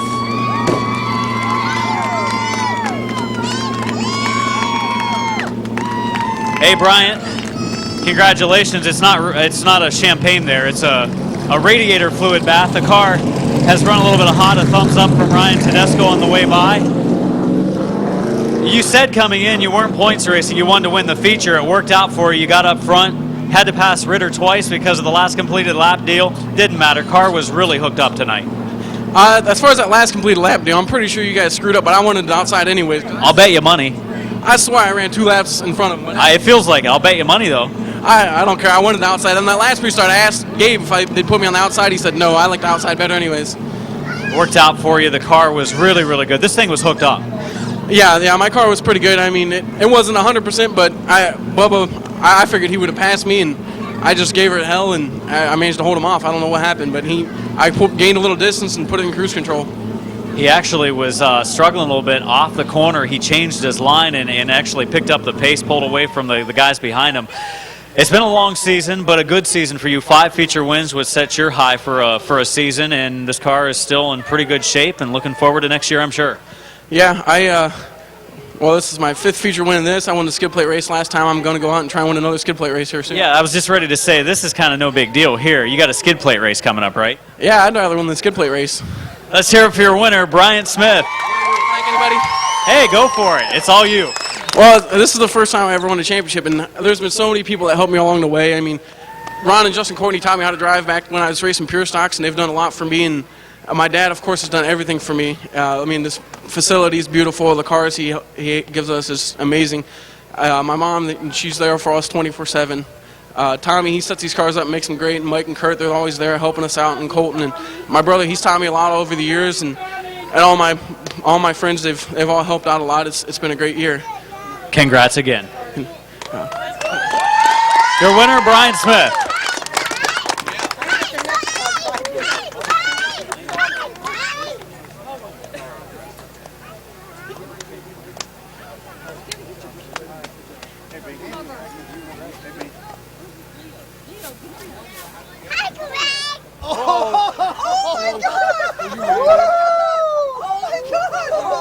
Hey, Adam, we got an exclusive. Uh-oh. Yes. Oh, boy. She said yes. Oh. Little proposal in victory lane. Well, that would have been really bad. Do you think, Mid-Vid's going to display that if she would have said no? Hey, I can tell you he's shaking like a leaf right And it now. wasn't from the race. And it wasn't from the race. Wow, that's awesome. How about hey, that? Congratulations, you guys. Thank you. Thank you. Great job, buddy. Congratulations, B. Awesome. That's awesome, dude. Congratulations. I'll put a couple pictures on there for you.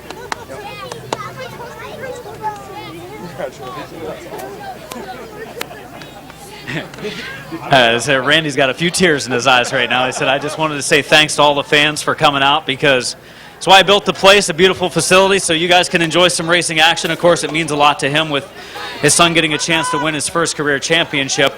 But it means a lot to just have the late model fields that we've had in our competitors, Tedesco and Rosenberry and Bubba and all the guys that we have in this late model division on a weekly basis. Mike Miller, Ritter obviously starting up front and running, trying to get that car hooked up. But late models putting on a good show yet again tonight. Next week, twin 25s and the late model features.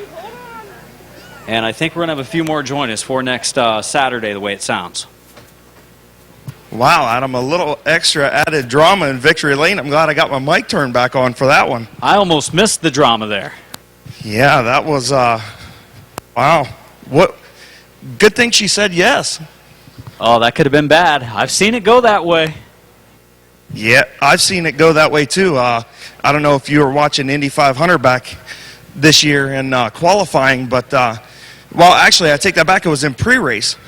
Anna Beatrice got proposed to by her husband, or, well, her boyfriend, I should say. It's not her husband because she said no. She said, if I win the Indy 500, it's a yes. Wow. Yeah, that's kind of what we were all thinking. We seen it live on TV in front of 500,000 people. It was kind of crazy.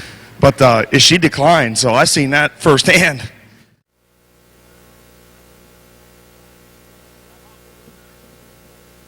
Got the pictures taken? All right. Here we go. Starting lineup. 15 lap. Fast feature. Compact division at Midvale Speedway. Starting on the outside of our final row. A week-to-week driver. Has always been competitive in the stock compacts and now in the compact division. The PhilChalmers.com, M&D Design, Route 39 Auto Salvage, Tap and Drive Through number 29. A feature win this season in the division for Blaine Salisbury.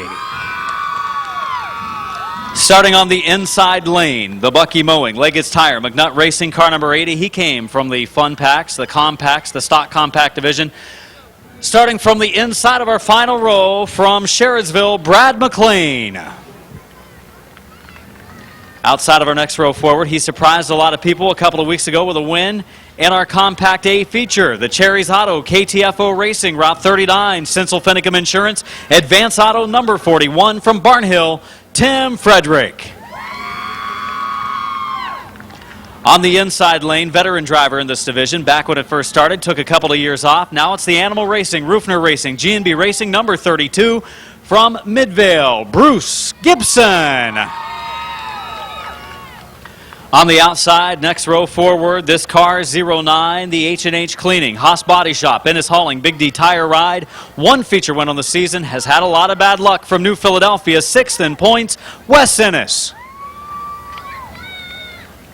On the inside, this car has been very fast. 2 years ago, picked up double-digit feature victories. Then he sold it, the Vassalou and Grove combination, drove it last for the first part of this season. Now Kyle Grove getting back behind the wheel for what is the end of the year. He picked up a dominant feature win this past Sunday and main event night. Kyle Grove. The Affordable Towing, Greg's Recovery, South Philly Pizza Car. Onto the outside of row number 4, the M&D Design entry. The number 36, a veteran driver in this compact division, has raced for some championships here at the track. Calls New Philadelphia down home. The 36 is Rich Dunlap.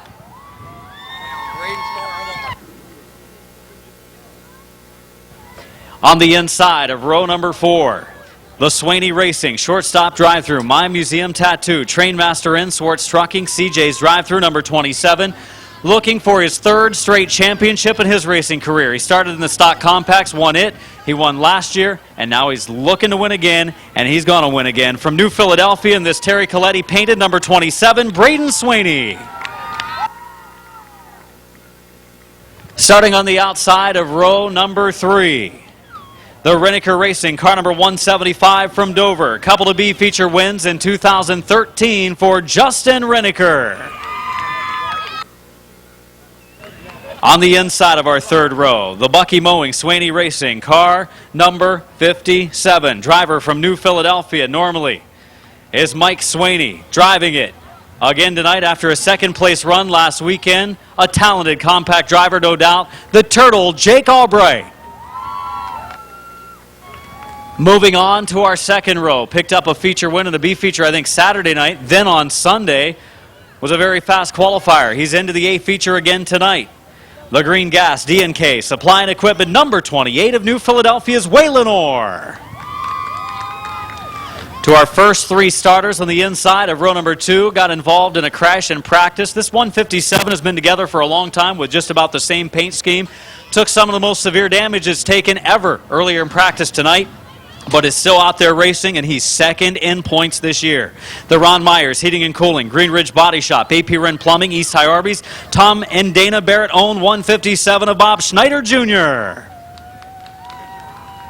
And on our front row, driving the number 95, the Bowers Towing, Phil's Car Care, 25th Hour Printing, Russell Tire and Battery. Sponsored entry. Her rookie season at Midvale, she drove in compacts at Barberton in previous seasons. From Norton, Ohio, a number of heat wins, Lisa Moore. And starting on the pole, young driver behind the wheel of the car number 15. It's Finlayson Towing entry. He's just moved into the top 10 in points, and with a start in the fast feature tonight, a good chance to get a top 10. From Bolivar, Kyle Finlayson. These guys put on a great show week in and week out, 2 and 3 wide racing from start to finish in their races. Let's give them a nice round of applause. Ready for green, coming off of 4.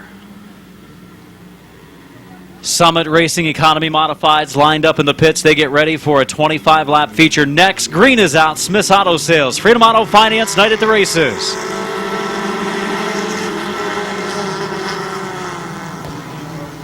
For the number 1 spot and all the way through the field. Still double file formation. Moore looks good in the outside lane. Schneider thought about threading a needle. He was looking to go 3 wide, but Finlayson is strong in the bottom. He's actually going to lead the first lap. Moore was good in 1 and 2, but not so much down in 3 and 4. And now Finlayson pulling ahead. Schneider for second. One of our late model drivers running in compacts this year as well. Going to pull off a couple of top 5 points runs in his respective classes. 3 wide for second. Schneider for the number 1 spot. Look at him, 3 wide right now for 3rd, 4th, and 5th. Now it is 5th, 6th, and 7th, 3 wide. Point leader and champion, Braden Swaney moving forward, the 27 car, and up front, it's Schneider for the lead. What a pack of compacts. I bragged them up, said they did a lot of 3 and 4 wide racing. They're doing it now, but we've got contact. Waylon Orr backs it into the wall.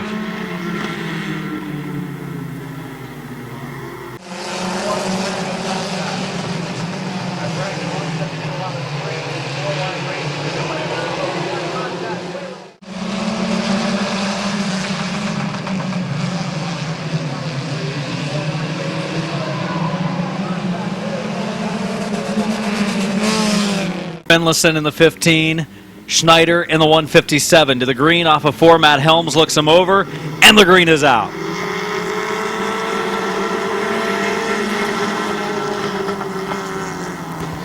Schneider into the lead off of the second corner, looking for his second feature win of the season, but we see Kyle Grove now starting to maneuver that 3rd and 4th lane. That car is unbelievably fast. And contact from Waylon Orr, look out. Grove able to control it, some more contact from Orr. And that's going to hurt Grove's chances, but he's still fast enough to get there, especially if they were to get a caution. We see Rich Dunlap to the bottom of Lisa Moore for a spot. Moore just squeezes him a little bit down into the third corner. For third, Braden Swaney takes it away from Kyle Finlayson. Schneider leads. Second is Albright. The Turtle has made his way into second. He finished second on Sunday night.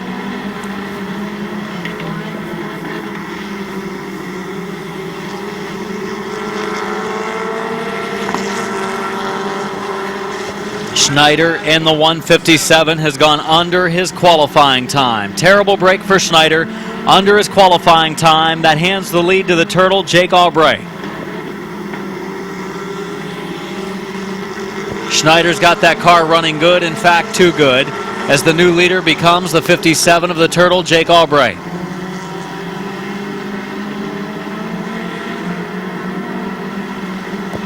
Schneider will give up the bottom now for the 57 of Mike Swaney's car, driven by the Turtle, Jake Albright. Grove has moved up into third. We're at halfway. It was 8 in, 7 to go that time. The Turtle, Jake Albright in the lead. Second is Braden Swaney. Third is Kyle Grove. Fourth, Finlayson. And fifth, the 36 of Dunlap.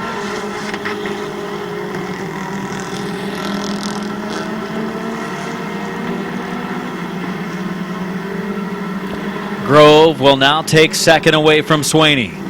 Grove on his way to the front. 5 to go, and Grove is up to second.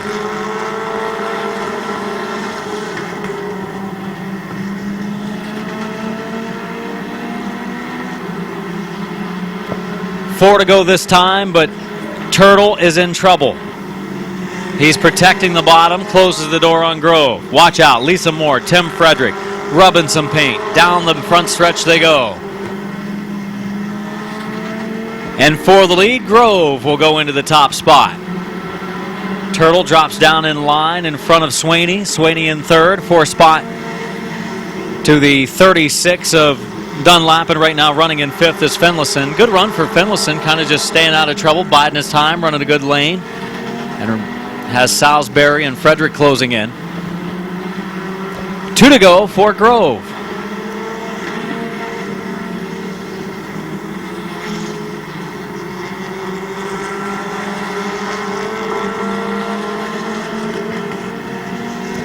And the white flag coming up this time. It is one more lap to go for the 31 of Kyle Grove.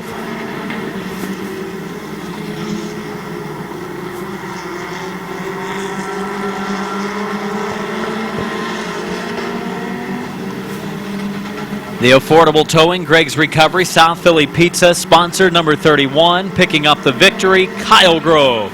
Second, Turtle, Jake Albright. Third, 27 of Braden Swaney. Fourth, Rich Dunlap. And fifth, the 29 of Blaine Salisbury.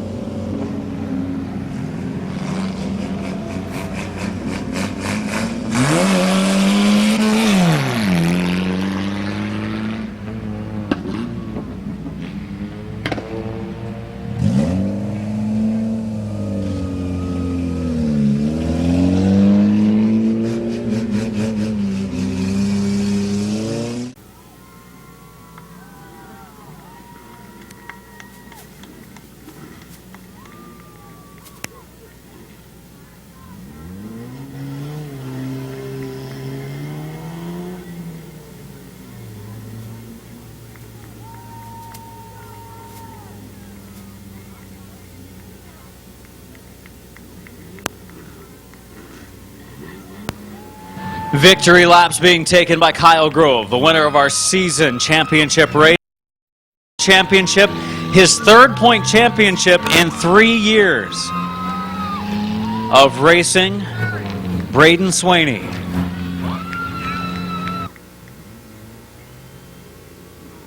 Another good run for the Turtle in the 57 car. Grove's going to whip it around and get his photo taken in downtown Ford, Victory Lane.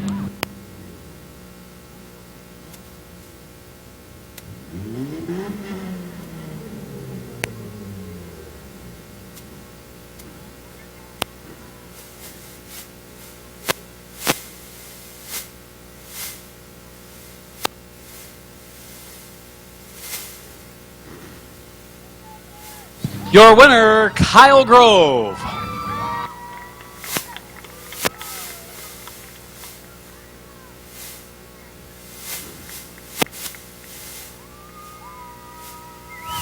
Kyle, congratulations.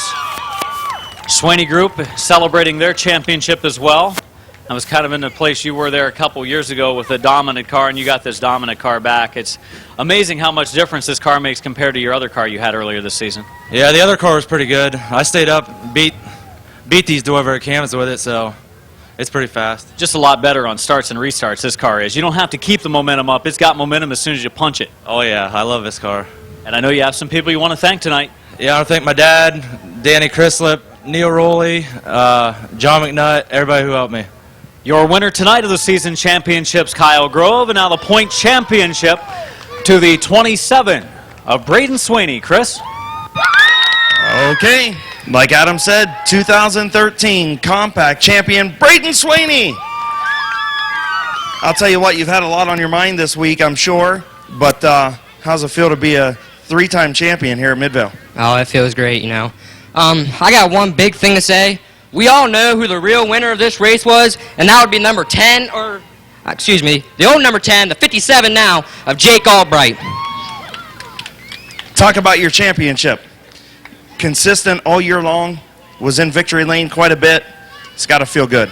Yeah, it feels real good. We'd like to thank our sponsors, Transmaster Inn, My Museum Tattoo Shop, CJ's and Skip's Drive-Thru, Schwartz Trucking, Terry Coletti, you know, everybody at the shop, my parents. We had a great year this year. To me, we were almost one of the competitive cars here, and I think it was a great year.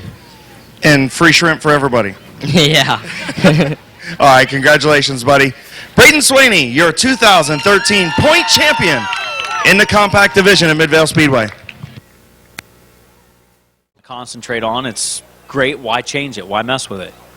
And those drivers, obviously, that came down last week, it was a special event. It was a holiday weekend. There were no other races going on. It worked out good for us. And if we did it every month, then it wouldn't be special anymore. At the tail of the field, maybe electing to take scratch. I know he's back there right now. The Double Eagle Tattoo, M&D Designs, McCombs Market, Ace Auto Body, Maslin Machine number 2. 5th in points, picked up a handful of wins last season, still looking for his first this year. From New Philadelphia, the 2 of Lee McCreary.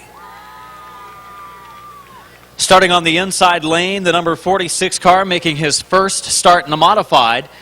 Just brought this car out tonight for the first time. Did get a chance to practice, had a couple of spins in the heat race.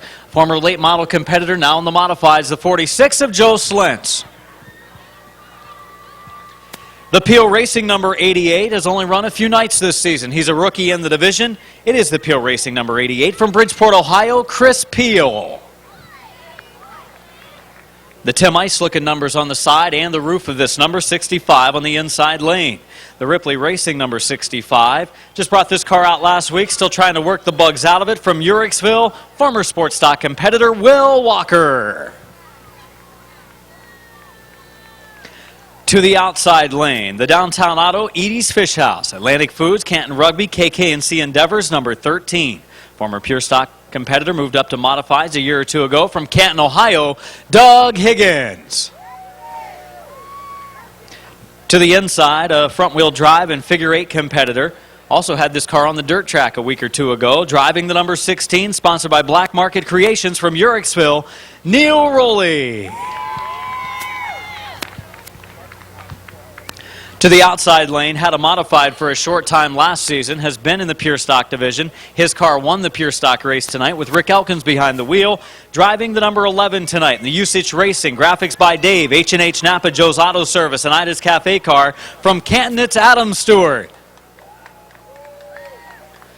On the inside lane, the Willendale Golf Cart Sales, Front Street Automotive, Martini 97, and Seconds Resale car from Dover, Jason Gruhl. On to our top qualifier for the third time straight in the Summit Racing Economy Modifieds. He's also picked up a couple of straight top 5 finishes in this division, including a second. Driving the Stillwell Equipment, Misty View Stables, United Foundations, and Boston Car Care, number 29, from Rootstown, Ohio, Steve Mowry. On the inside, he won his first Midvale Speedway career modified feature last Saturday night. The TLM Industries, Bob's Auto Sales, Kim Tittle Enterprises, number 30. This beautiful number 30 car starting on the inside lane of row number 6. From Akron, Ohio, Preston Walker. In the 10th starting position, he has been declared your 2013 point championship. He is the first time modified point champion, coming from the sports stock division in Detroit Iron, where he picked up a few. The driver from Dover has picked up 3 feature wins this season. The Glass Lumber, Broad Run Cheese House, Van Meter Auto, Davis Electric, Blick Tool and Die car of Kevin McClintock. Starting on the inside in the 9th position, has had some good runs this year, including a win in this Tom Ertl Racing number 82, coming from the CRA Late Model Sportsman and traveling a lot over the last few years, running mostly Midvale this season. From Massillon, Bob Siblet Jr. To the 8th place starter, the Tim's Custom Car Center, sponsored 02. Great season he's had, just looking for that first win. It almost came a couple of weeks ago. From Massillon, Ohio, a longtime modified driver, Mike Bowers.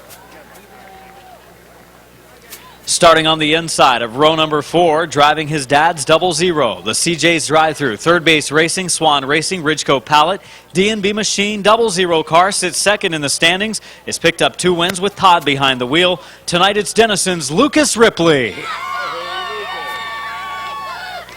To row number 3 on the outside lane, the Finish Line Motors, Finish Line Design, Wistman Motorsports, number 5, picked up a win early this season from Canton, Ohio, Justin Courtney. Starting 5th, another driver that picked up his first career modified win at the track earlier in 2013. The Bob's Auto Sales, McIntosh Oil Company, All Parts Auto Care, Diana Rental, number 36. 8th in the standings, hasn't been able to attend every week, but he's run well when he has. From Louisville, Mike Green. In row number 2, starting on the outside, a rookie in the division. But he hasn't raced like a rookie. He's 4th in points. He's picked up 2 feature wins this season. Gel Logistics, Wagner Fabrication Car from Norton, Ohio, Tim Westerfield Jr. In the 3rd starting spot, the Scott Baker lookalike car, the Baker Race Cars, R&D Auto, Rad Air, D's, 50s Place Diner, sponsored number 4 from Akron, Ohio, former regular at the Barberton Speedway, Aaron Prater.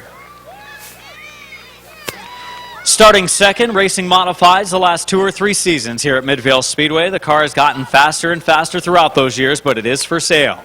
The Rusty Nuts Racing, Alpha Heating and Cooling, Massillon Machine, and Robertson Industries, number 15, from Scio, Ohio, Greg Hull. And starting on the pole, 2012 point champion in the late model division, driving the Huffman Racing, Ewing Race Cars, number 8 tonight. From Massillon, Ohio, Rick Sibla.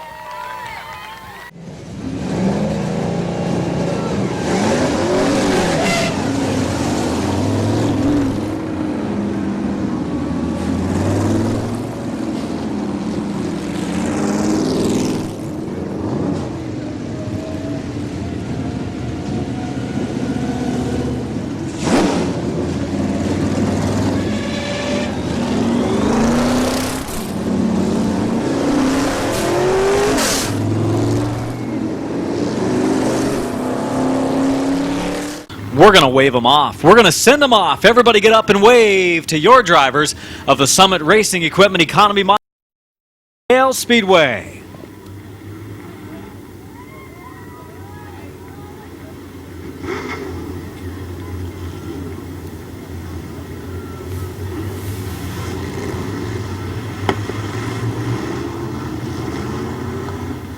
Aaron Prater, the 9 of Tim Westerfield Jr. Top 4 starters, green, turn 4, 25 laps the distance, and we're underway.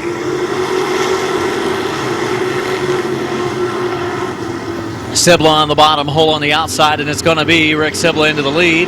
Around goes Slentz, backs it down into the grass, and we've got a caution. Caution out for Joe Slentz in the 46 car.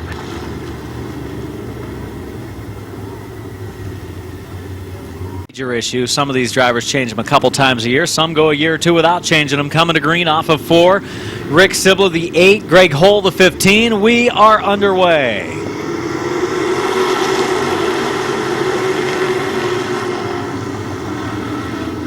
Off the corner. It is the 15 of Hull pulling ahead of the number 8 of Rick Sibla. Greg Hull up the track, though. Opens up the bottom. Overdrove it a little bit, and here comes trying to thread the needle. Sibla was sluggish on the backstretch, and Hull went ahead of him. Hull definitely getting down the straightaways a little bit better than Rick Sibla, so that engine not quite up to power to what at least Greg Hull's is, but Sibla's going to lead nonetheless for lap 2.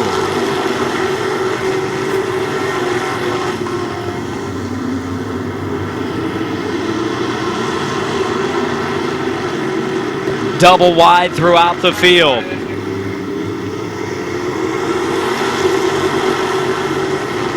Rick Sibla, Greg Hull, great battle side by side. Aaron Prater and Tim Westerfield Jr. in row number 2. Hull pulling back forward again. Slintz in the 46. Given the black flag, but not going pit side. Sibla and Hull still going at it. Hull trying to go down the banking. Sibla's still there as they enter 3. Sibla down on the rumble bumps. Hull's going to go into the lead. Just in time as they close on the 46 of Joe Slintz. Slintz into the pits. Westerfield now, the number 9 car to the high lane. Westerfield. Tire smoke on the number 5 of Justin Courtney. That left rear quarter panel on the tire.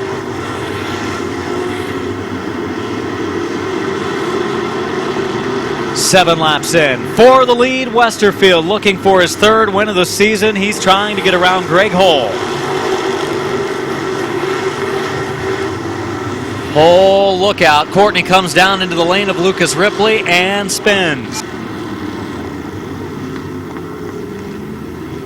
Justin Courtney in the number 5 was running the high lane. Looked like he tried to get to the bottom.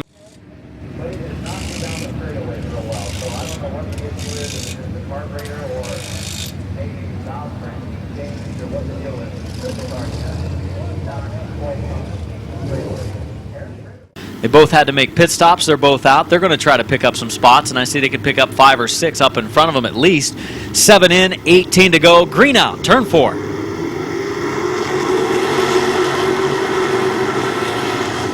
It's going to be Westerfield on the exit of turn number 2 going into the lead, but Hull hasn't been cleared yet. Hull still on the inside, down into the 3rd corner. Westerfield has now cleared him and looking for his 3rd. Junior, the rookie modified competitor, is out front. Top qualifier tonight. Steve Mowry still mired deep in traffic, but that inside lane is moving forward a little bit, right around Jason Gruhl and Preston Walker. Walker up the track a little bit. Gruhl has to check up. Contact between Neil Rowley and the 11 of Adam Stewart. I think Stewart's running that modified really well tonight. Limited experience in a modified. He had his own a season ago for a short time. Leading the 9 car of Westerfield. Rick Sibla continues to backpedal in the number 8 car. That thing is not up to speed. Look out, backstretch, Mike Green. Sibla nearly get together. May have even made some contact, but they kept him in the right direction. It was momentarily 3 wide with McClintock, the point champion, on the outside lane. Trouble in the corner. Around goes Bowers and Prater.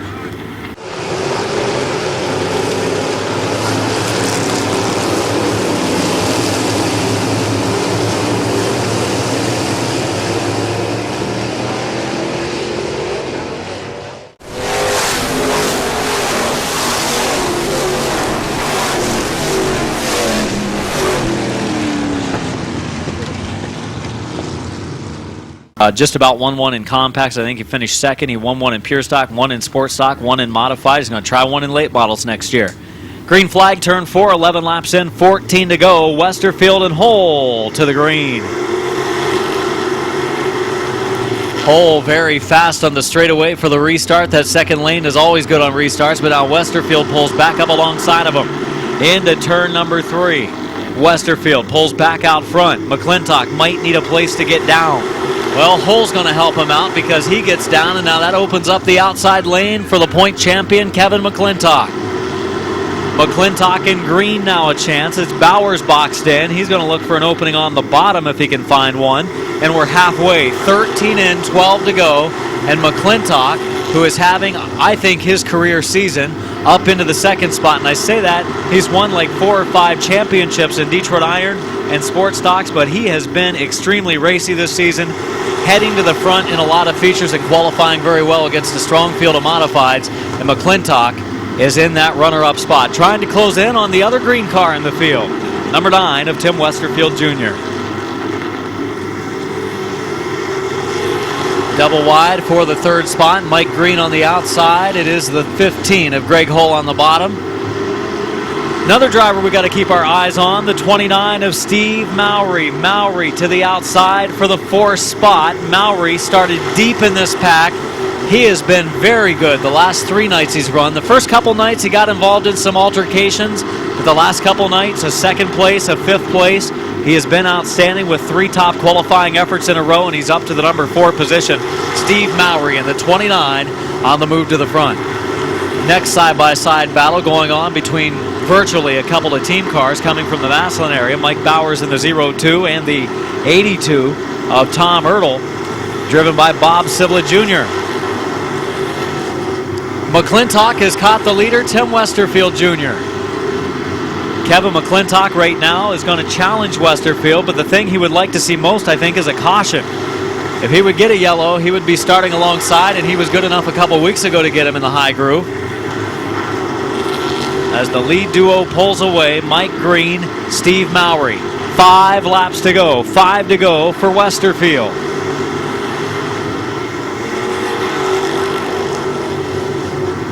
Justin Courtney is on the move. Courtney just about up into the top 5. He's running 7th right now.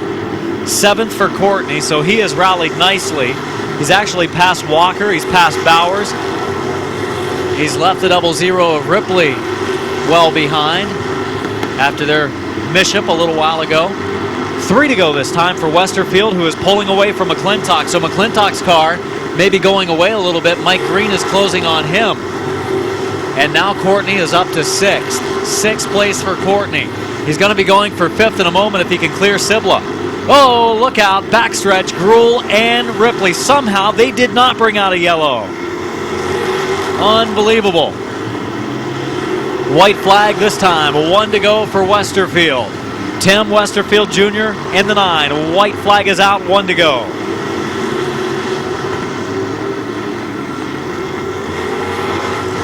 And around goes Bowers in the 02. It's going to bring out a yellow. Caution is out. Yellow out for Bowers in the 02, who is spun to the infield.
Chris Peel and Jason Gruhl pulling off here before we get started. Peel back to his pit stall. Gruhl working on that ride. We've got 2 until the checkered. Final 2 laps. Westerfield and McClintock. Who's going to do it? Championship already in the hands of McClintock. Looking for the sweep like Bryant Smith had earlier in the night. And the green flag is out.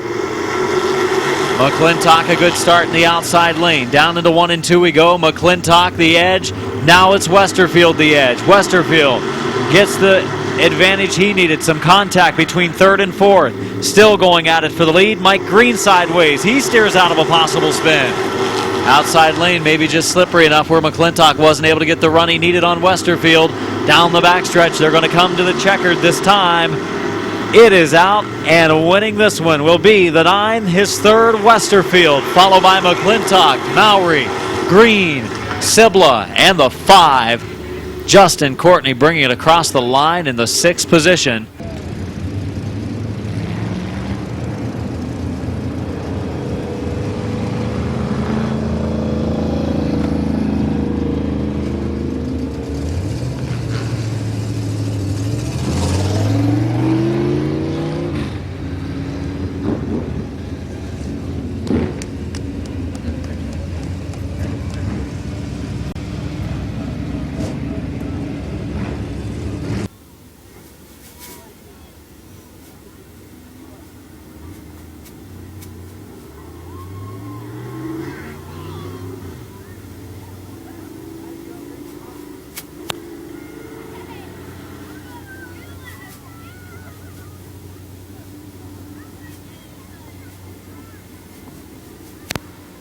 Another top 3 run or so for Steve Mowry in the 21-9. McClintock getting the flag for the track championship.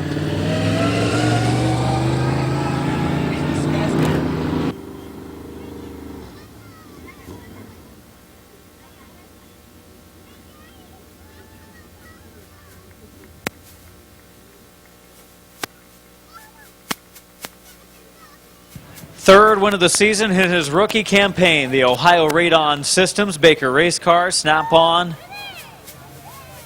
Gel Logistics, Wagner Fabrication, number 9. I think he won the season championship, the mid-season championships, has won 3 on the year. He and McClintock, the 2 green cars, winning 3 each. He can hear you now, your winner, Tim Westerfield Jr.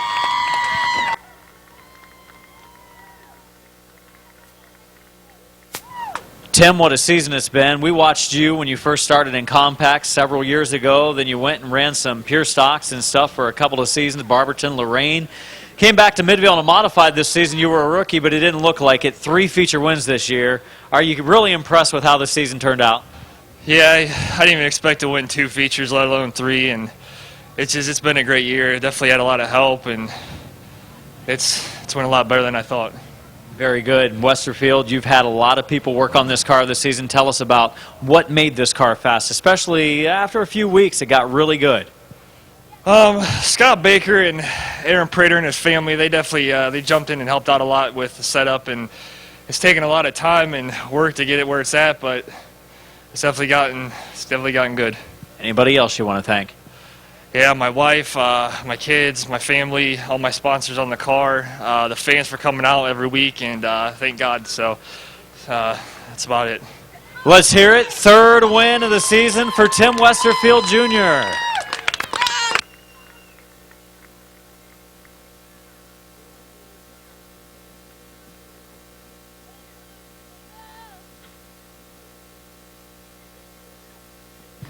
Ladies and gentlemen, your 2013 modified champion at Midvale Speedway, the number 38, Kevin McClintock. Kevin, congratulations, a champion again at Midvale Speedway. How sweet's this one? It's pretty good. You know, all the off the track stuff this year. You know, a lot of personal issues. My dad's sick, whatever. Great sponsors, great team. You know, I had settled into 2nd in that race. I didn't have nothing for him. Then we had that restart, and I thought, you know, I got a shot here. And then I seen that stuff all the way around that you guys missed, and I'm glad I did. Car was good. What can you say? There's still an outside groove at Midvale, believe it or not. Anybody you want to thank on this 38? You got a lot of helpers on this thing, and I know you got the opportunity to thank them now. You know, I want to thank my dad first and foremost. He got us into this. My wife puts up with it. My buddy Jimmy comes and busts his ass all the time. Everybody, Jason, my mom, my sister, Schweitzer, my buddy Joe, Kenny Carroll, I mean, everybody and all the sponsors, they make me come here. That's who I'm here for. Congratulations, man.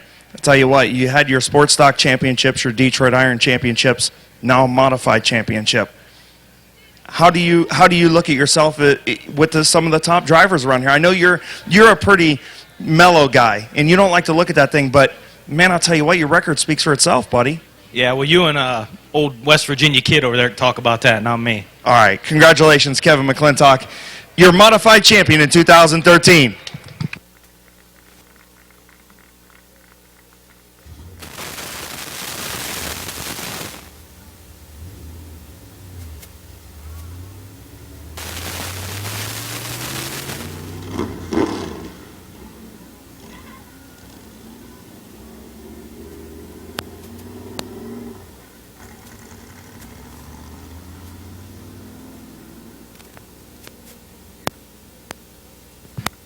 the very humble Kevin McClintock out.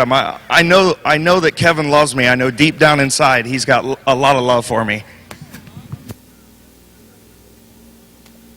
Did you direct something at me there, Chris? Sorry. Yeah, I was just saying, Kevin has a lot of love for me, I think. Does he? Yeah, I think so. That's good. That's good. I was gonna switch it for that one, and then just forgot about it when I went down on the racetrack. We were.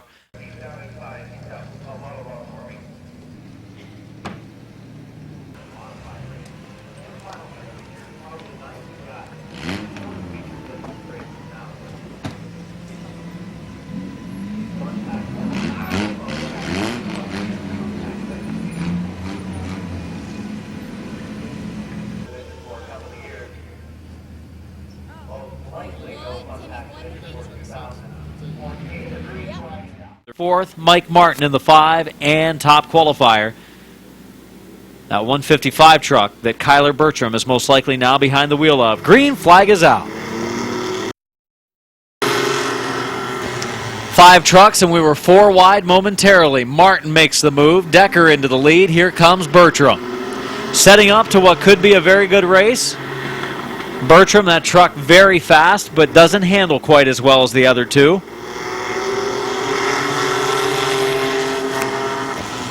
And that Bertram truck is for sale if you're looking for a mini truck. Decker will protect the bottom, force the drivers to the outside lane. Martin right now wants nothing of it. Now he does. He sees Bertram look to the outside, so Martin goes to the outside of Decker. Martin winning a feature last Saturday night here at the track. Now Decker's going to have to step it up, and I don't think he's going to be able to. Martin is going to go into the lead. Boy. Brought it tonight into the lead around Decker on the high side. Kyler Bertram in the 155 trying to look into that second spot.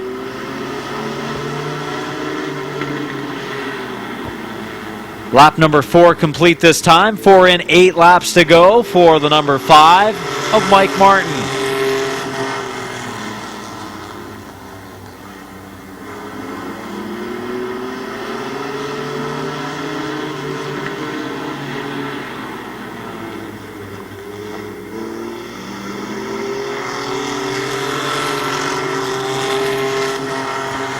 Going to be 6 laps in and the cross flags this time. Can Bertram get by Martin? Boy, Bertram hanging on to it.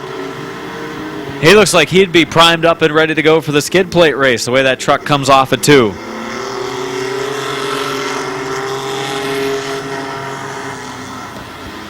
Bertram on the rear deck of the 5.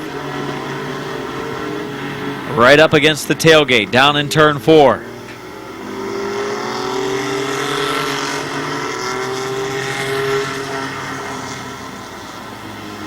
Martin protecting the bottom. 4 to go this time for Martin, Bertram, Decker, George, and the 32 of Nicholas.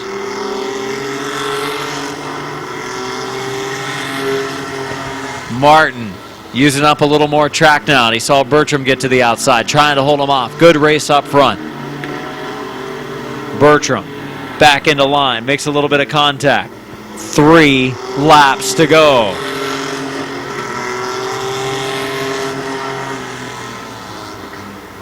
Martin, a little more contact from Bertram. He's way sideways.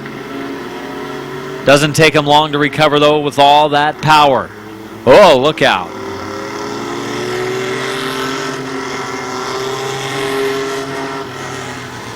A lap to go next time by to be the white flag from Martin and Bertram. Bertram losing ground. Gains it back going into 3. Hard into the corner. White flag is out. 1 to go.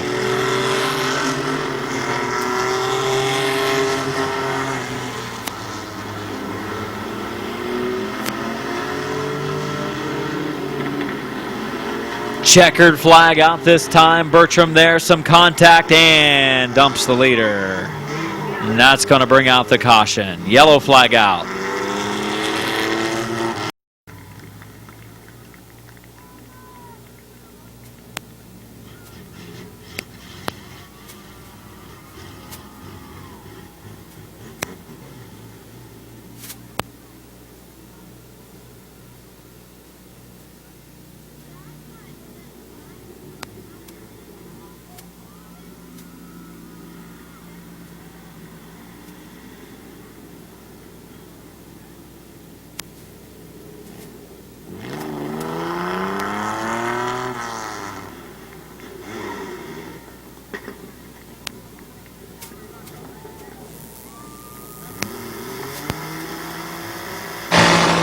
Doug Decker burning one out.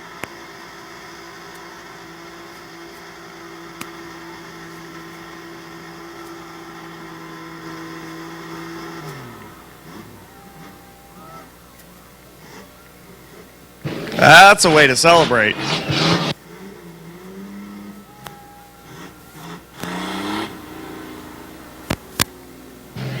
Okay, in victory lane, the number 5, your season champion, race winner, Mike Martin. Good run, buddy. That was a little interesting. Yeah, just a little bit at the end there. That went for a heck of a ride again. I'll tell you what, though, this thing is, you checked out, this thing handles so much better through the corners than a lot of these other guys. Yeah, they just got a lot more motor than I do, so it worked out pretty good. You planning on bringing this truck back next year? Yeah. Good deal. Congratulations, season championship trophy. Thank you. Congratulations, man. Mike Martin, your season championship winner. Over to you, Adam. Getting ready to climb out from behind the wheel of the number 64 truck, Doug Decker. Doug, you've run here for a number of years. You won a lot of races in Detroit Iron and in the Pure Stock division, but you never won a track championship. You got one this year, even though you started a little bit late. Yeah, that's correct. Started out way behind. I kept track of the points. I started 308 points behind. So good Lord gave me the ability to get here tonight, and a lot of people helped me along the way. Feels good to win a championship, but you did it in a Chevy. Can you believe that? I was thinking Ford the whole time I drove it, so it run like a Chevy tonight. It wouldn't turn, but I shouldn't badmouth it too much. It brought home the championship, so pretty happy with that. Let's hear it for the winner, Doug Decker, the point champion in 2013. Thank a couple people. Yeah. The special thanks goes to Kerry Zimmerman, Rod and Colton McAfee, Dave Anthony, my parents, Dawn and Janet, and I dedicate this championship to Kerry Zimmerman. Let's hear it again for the winner of the championship this year, his first career, Doug Decker. And Mike Martin claims the win, the season championship night. Trucks in the books, compact, second feature, then our skid plate race. The skid plate competitors getting ready in the pits. Well, we'll see if it makes it. Green is out.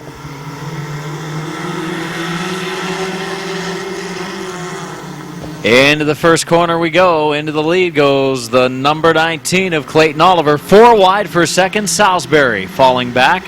First start for Matt Salisbury. For the lead, the 75 of Beatty to the inside.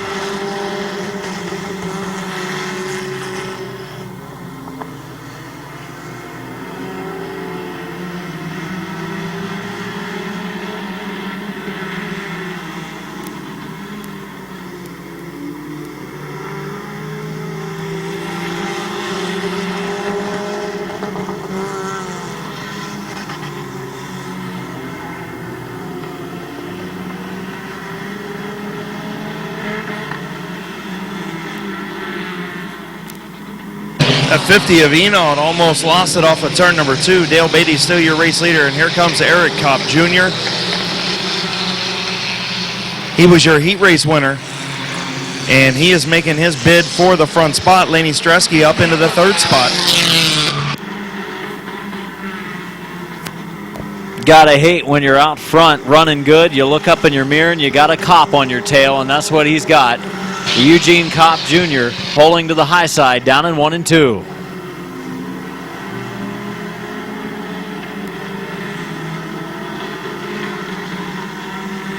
Good battle for the number 3 position.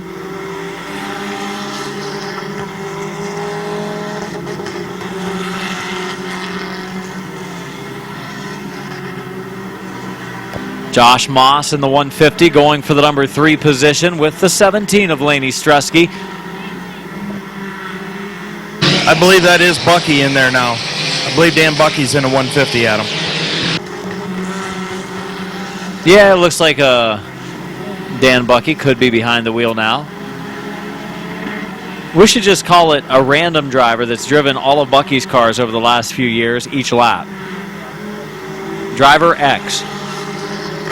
Yeah, it'd be like Eater X. I think that time coming across the line was the Turtle, Jake Albright, in the 150.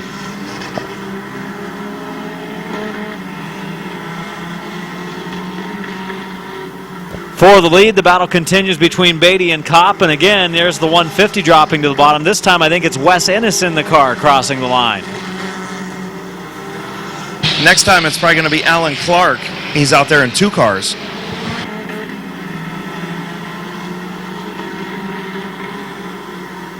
Battle for the race lead. Eugene Kopp Jr. took a look to the outside of Beatty off of turn number 4. Wasn't able to make it stick. Now to make it another bid off of turn 2 and down the back straightaway. It was Clark that time. He's also driving the 69, both cars. And this time coming out of 4, we got Enald running in the 4th spot and Enald running in the 5th spot.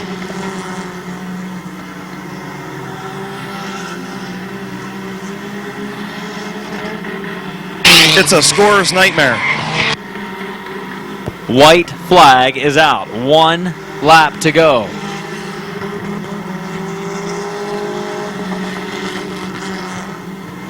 Final lap for the 75 of Beatty and the 158 of Kopp.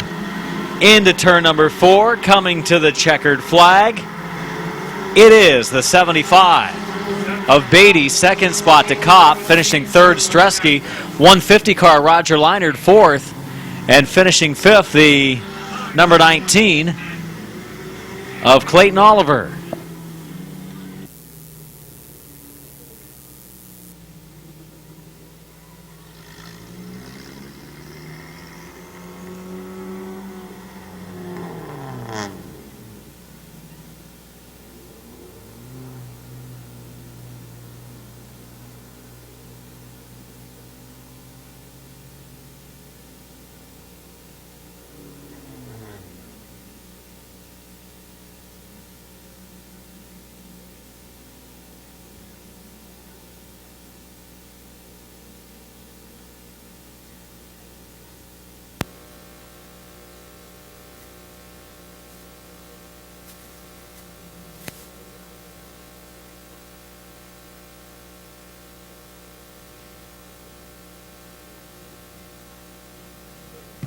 Been a little while since Dale Beatty's made victory lane here at Midvale Speedway, but he does it tonight.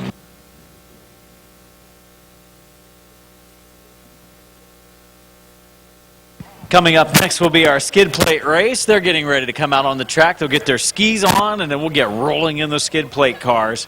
Your winner, Dale Beatty. He tried it last night on dirt. Didn't quite work out, but he got in victory lane tonight. Congratulations, man. Thank you. How's it feel? Oh, pretty good. I've been close all year, but just haven't got it done yet. So, you guys put on a good show up front, man. I'll tell you what. Like Adam said, you know, if you'd have had a mirror, you could have looked and seen a cop in your rearview mirror. That makes you always go a little faster. Oh yeah, and he's my boss too. So, nice. There you go. Season championship, man, and your 2nd compact feature. Anybody you want to thank on this machine tonight? Yeah, I want to thank Dan Bucky. He told me if I wanted to race, come get the car. Bucky Mowing. Family. We could call Dale Beatty, Adam. Is he finished 1st and 5th? Yeah, that's true. That's there true. you go. All the Bucky cars. All the Bucky cars. We were, every time a Bucky car came by, it was somebody else. Yeah, okay. It was a little inside thing. Congratulations. Dale Beatty in victory lane in your compact 2nd feature.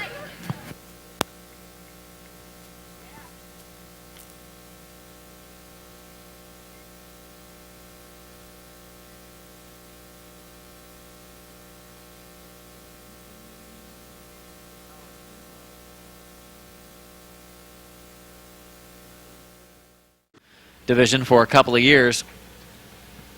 Most likely no fun pack division for 2014. The green flag is out and we're underway. Oh, look out. Just about had 4 wide. We go down through 1 and 2. Back out onto the backstretch, and Howard Bartholow, who was very fast in the heat race, looks like he's going to be very fast in the feature as well.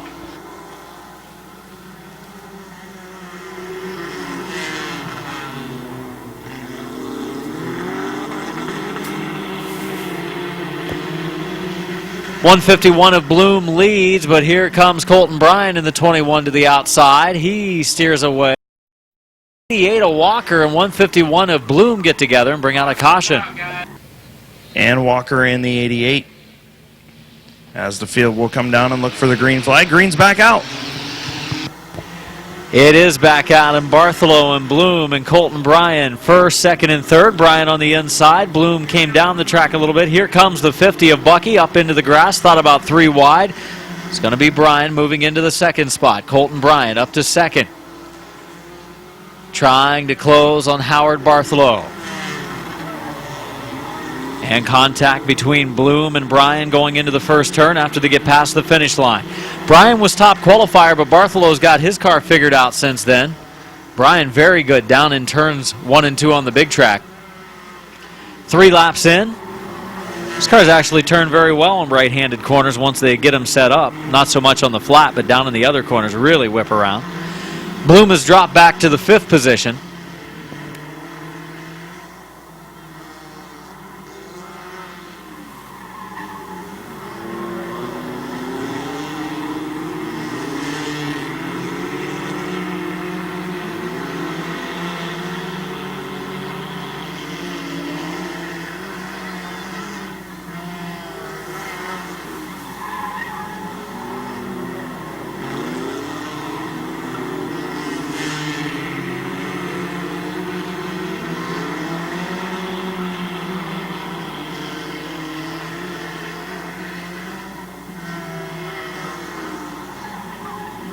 Dan Bucky is closing the gap on the 21 car of Colton Bryan for second.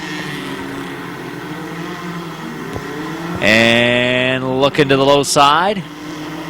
Racing for the runner-up spot. 7 in, 5 to go at the line.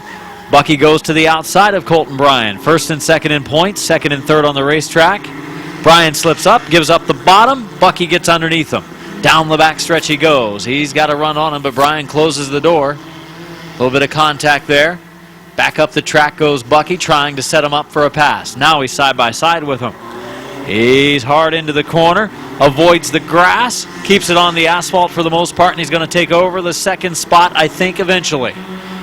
Dan Bucky running a little bit too high down on the outside groove there, and Colton Bryan holding him off. Good battle for the number 2 position. Bottom opens up. Good move, Dan Bucky. Found it, makes the pass. Bryan pushed up.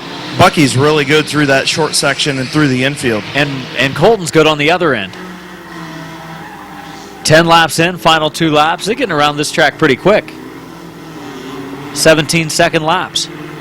Yeah, I really hate to see this division go away because I think it's so much fun. If we could get some more cars, man, it would be a ton of fun with the different courses. Yeah, exactly. 16-second bracket for Dan Bucky, the fastest lap of the race. Bartholow in the field seeing the white flag, and next time around, checkered flag out. Checkered flag out, double checkers for the 115 of Howard Bartholow and the 50 of Dan Bucky. Second, he gets the championship for the points. Colton Bryan third in the race, second in the points. Fourth in the event, the 88 car of Alan Walker, and car just not quite up to speed tonight, the 151 of Chris Bloom.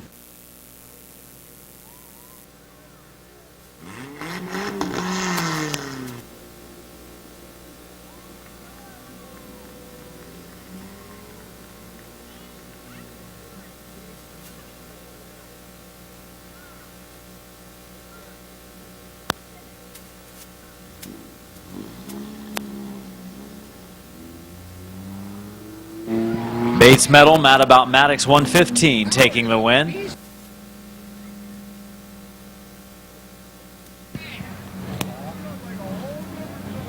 .115 of Howard Bartholow. He's won some road course races, I think. He's won on the reverse mid-size oval here tonight. Taking the point championship, the 50 of Dan Bucky, his second year in a row for the point championship. He'll be honored at our season-ending banquet over the winter. That sounds horrible. Over the winter. Over the winter, I know. Can you believe it? I mean, feel how warm it is right now. We could have used a little bit of this last night. You ain't kidding. Trenton Tire also on this 115. That's where I get my tires. There's a free plug for Tom down there in Uricksville.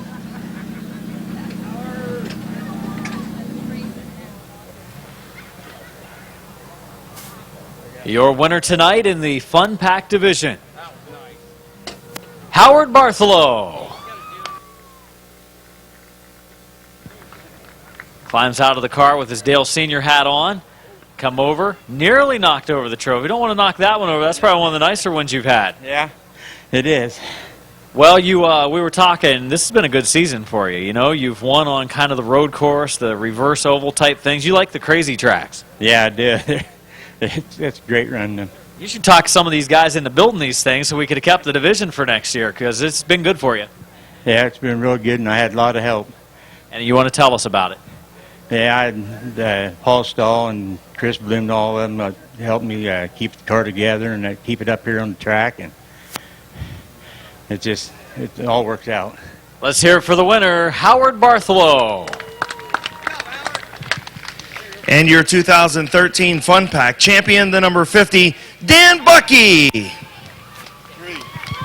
3, he says. That's a 3. Congratulations, buddy. Oh, it feels good 2 times in a row. Couldn't do it without my guys, Alan Clark, Brad McLean, Joe Hall especially. I worked all day today on my job, and they had the cars here. I got here at 6 o'clock. Well, what more can you ask for? Congratulations, man. Anybody else you want to thank sponsor-wise? Well, definitely my lovely wife. Thanks her for putting up with me. Yeah, because you're probably a pretty tough guy to put up with. I'm always in the garage. That's all right. That's where we belong, right? Yep. Congratulations, man. All right, thank you, man. Your 2013 Fun Pack champion, Dan Bucky.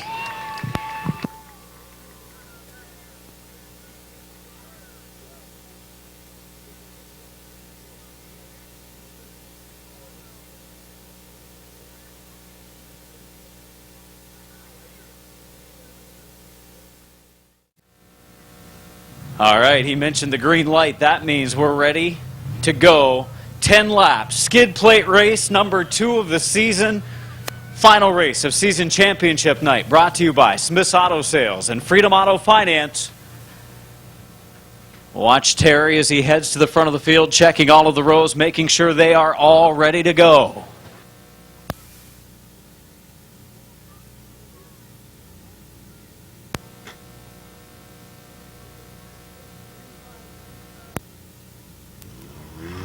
They are off and racing. We are underway. Skid plate race has begun. 10 laps and already a pile up. Who's going to be the one that doesn't spin out? That's the key right now.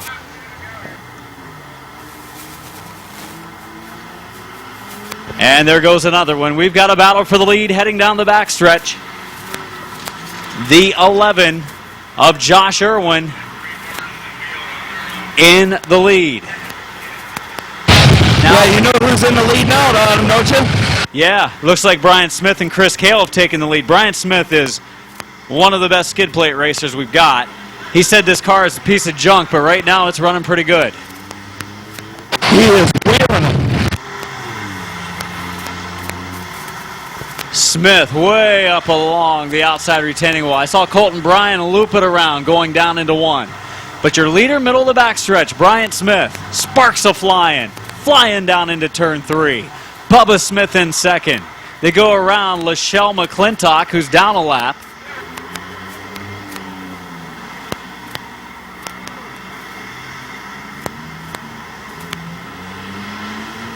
"11" stopped down in 3 and 4, Josh Irwin. Leading is Bryant Smith. We've completed 2 laps. Smith has spun for the first time, though. Bryant Smith, the 0-1, your leader.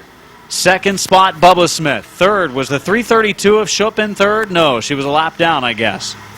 Is this the battle for third here? The 211 of Steve Forrester. Derek Gruhl on the move in the 99. Is he in fourth? Oh, yes, he is. Oh, Bryant Smith, look out into McClintock. Had nowhere to go. Not quite easy to steer around her. Turned her in the right direction for 10 seconds. Now she's back around. Yeah, everybody stand back from the fence, please. Everybody back from the fence. We have some people sitting on the concrete. We need to get up and back into the stands, please. You're pretty close to the track. There could be some debris. 0-1 car. Bryant Smith leading going down the backstretch. He's completed the first 3 laps. Bubba Smith is in second. Third spot is Derek Gruhl in the 99. Schupp is running good in the 332 now, but is not on the lead lap. 25 is Schreffler. Is he fourth? I think Schreffler in the 25 is fourth, and he's running well. He's closing on Gruhl, but then he spins it out. Spinning down into the infield, the leader, Bryant Smith. He's completed 4 laps and has a decent lead, but Bubba's closing in. Bubba in the 12. Look out. Going to be close. Oh, and he just makes it by the 797 of Breyer Schupp. Bryant's got the point championship and the season championship. Bubba's going to try to take this one away from him. Running in third. I don't think the third place car has crossed the line yet. No, it's this number 99. Nope, 25. Brent Schreffler into third. Schreffler into third. Uh-oh. Phew, that was close. He's going to spin it down in the first corner. Tears up some more of the grass. Derek Gruhl back into the third spot. Bryant Smith has about lapped everybody but his brother. He's got 2 other vehicles on the lead lap. They're the 25 of Brent Schreffler and the 99 of Derek Gruhl, who must have a tire down because Gruhl is not going anywhere in a hurry down the backstretch. Colton Bryant's car turned around in the wrong direction. Bryant Smith down the backstretch, clears it, goes into the corner. There is an art to driving these cars, and Gruhl has spun out, and he is down a lap. So 3 cars on the lead lap, 25 in third. He's heading into 1. Oh, Bryant Smith up into the wall. Oh, sideways. Here comes Bubba Smith. He's closing. Bubba Smith into the lead. Bryant Smith. Uh-oh. Hey, what happened there, Chris? Better get it refired. Yeah, he's trying to fire it up. I think it might be out of gas. Uh-oh. Uh-oh. Not good. Bubba is actually heading down the backstretch now in the lead. Brent Schreffler. Schreffler's in the grass. He's down in the grass, about to go down a lap. He didn't spin it in the grass, though. He's got Bubba Smith closing into the number 12. Oh, look out. Schreffler way sideways. He is moving, coming down the front stretch. Schreffler, look out. This could be bad, guys. You got some traffic coming, including the leader. Bubba should have waved on the way by.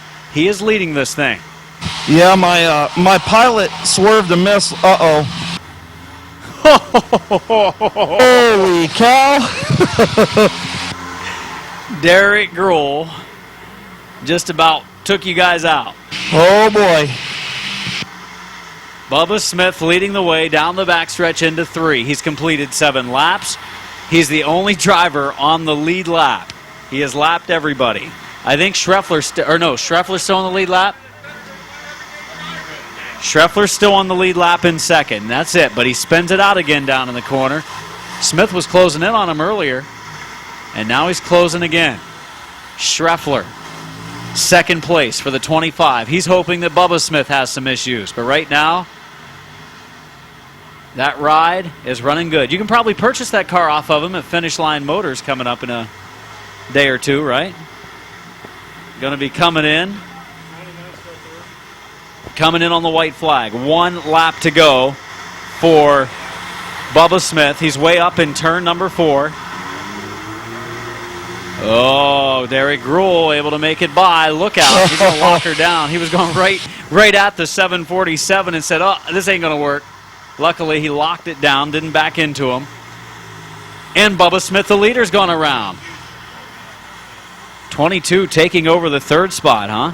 22 of Corey Williams up into third. He's going to spin her around down in 1 and 2. Bubba maneuvering his way down the backstretch. Around the traffic. Goes left. Turns right. Schreffler spins it out again. I think Schreffler in the third spot. And the second spot. Schreffler still in second on the lead lap. But the wind coming down the front stretch. He only spun out once, maybe twice. Bubba Smith claims the victory. He knows it. Hand out the sunroof. Second place. Where is he? It's Schreffler in turn 2. He was nearly at a dead stop. Gets around the traffic. The obstacle coming off of 2. Schreffler down the backstretch, trying to pick up the second place finish. Into 3. These things don't go fast, but they're hard to keep in the right direction. taking second will be the 25 of Schreffler as he spins out across the line. I think he's trying to kill me. Was that a high pucker factor there? That was a major pucker factor. Both times he's come by me. Well, go ahead and pick the seat out of your butt there. Whew. Whew, what a race for Bubba Smith. He wins the skid plate race, and it's all a matter of just not spinning out. And he only spun out once, maybe twice. He picks up the win. Schreffler in second, unofficially finishing third. Corey Williams, it's just been made official. Chris, I'll let you get the interview. As you're already down there, Bubba's going to take a victory lap, and race fans, thank you for coming out to Midvale Speedway tonight.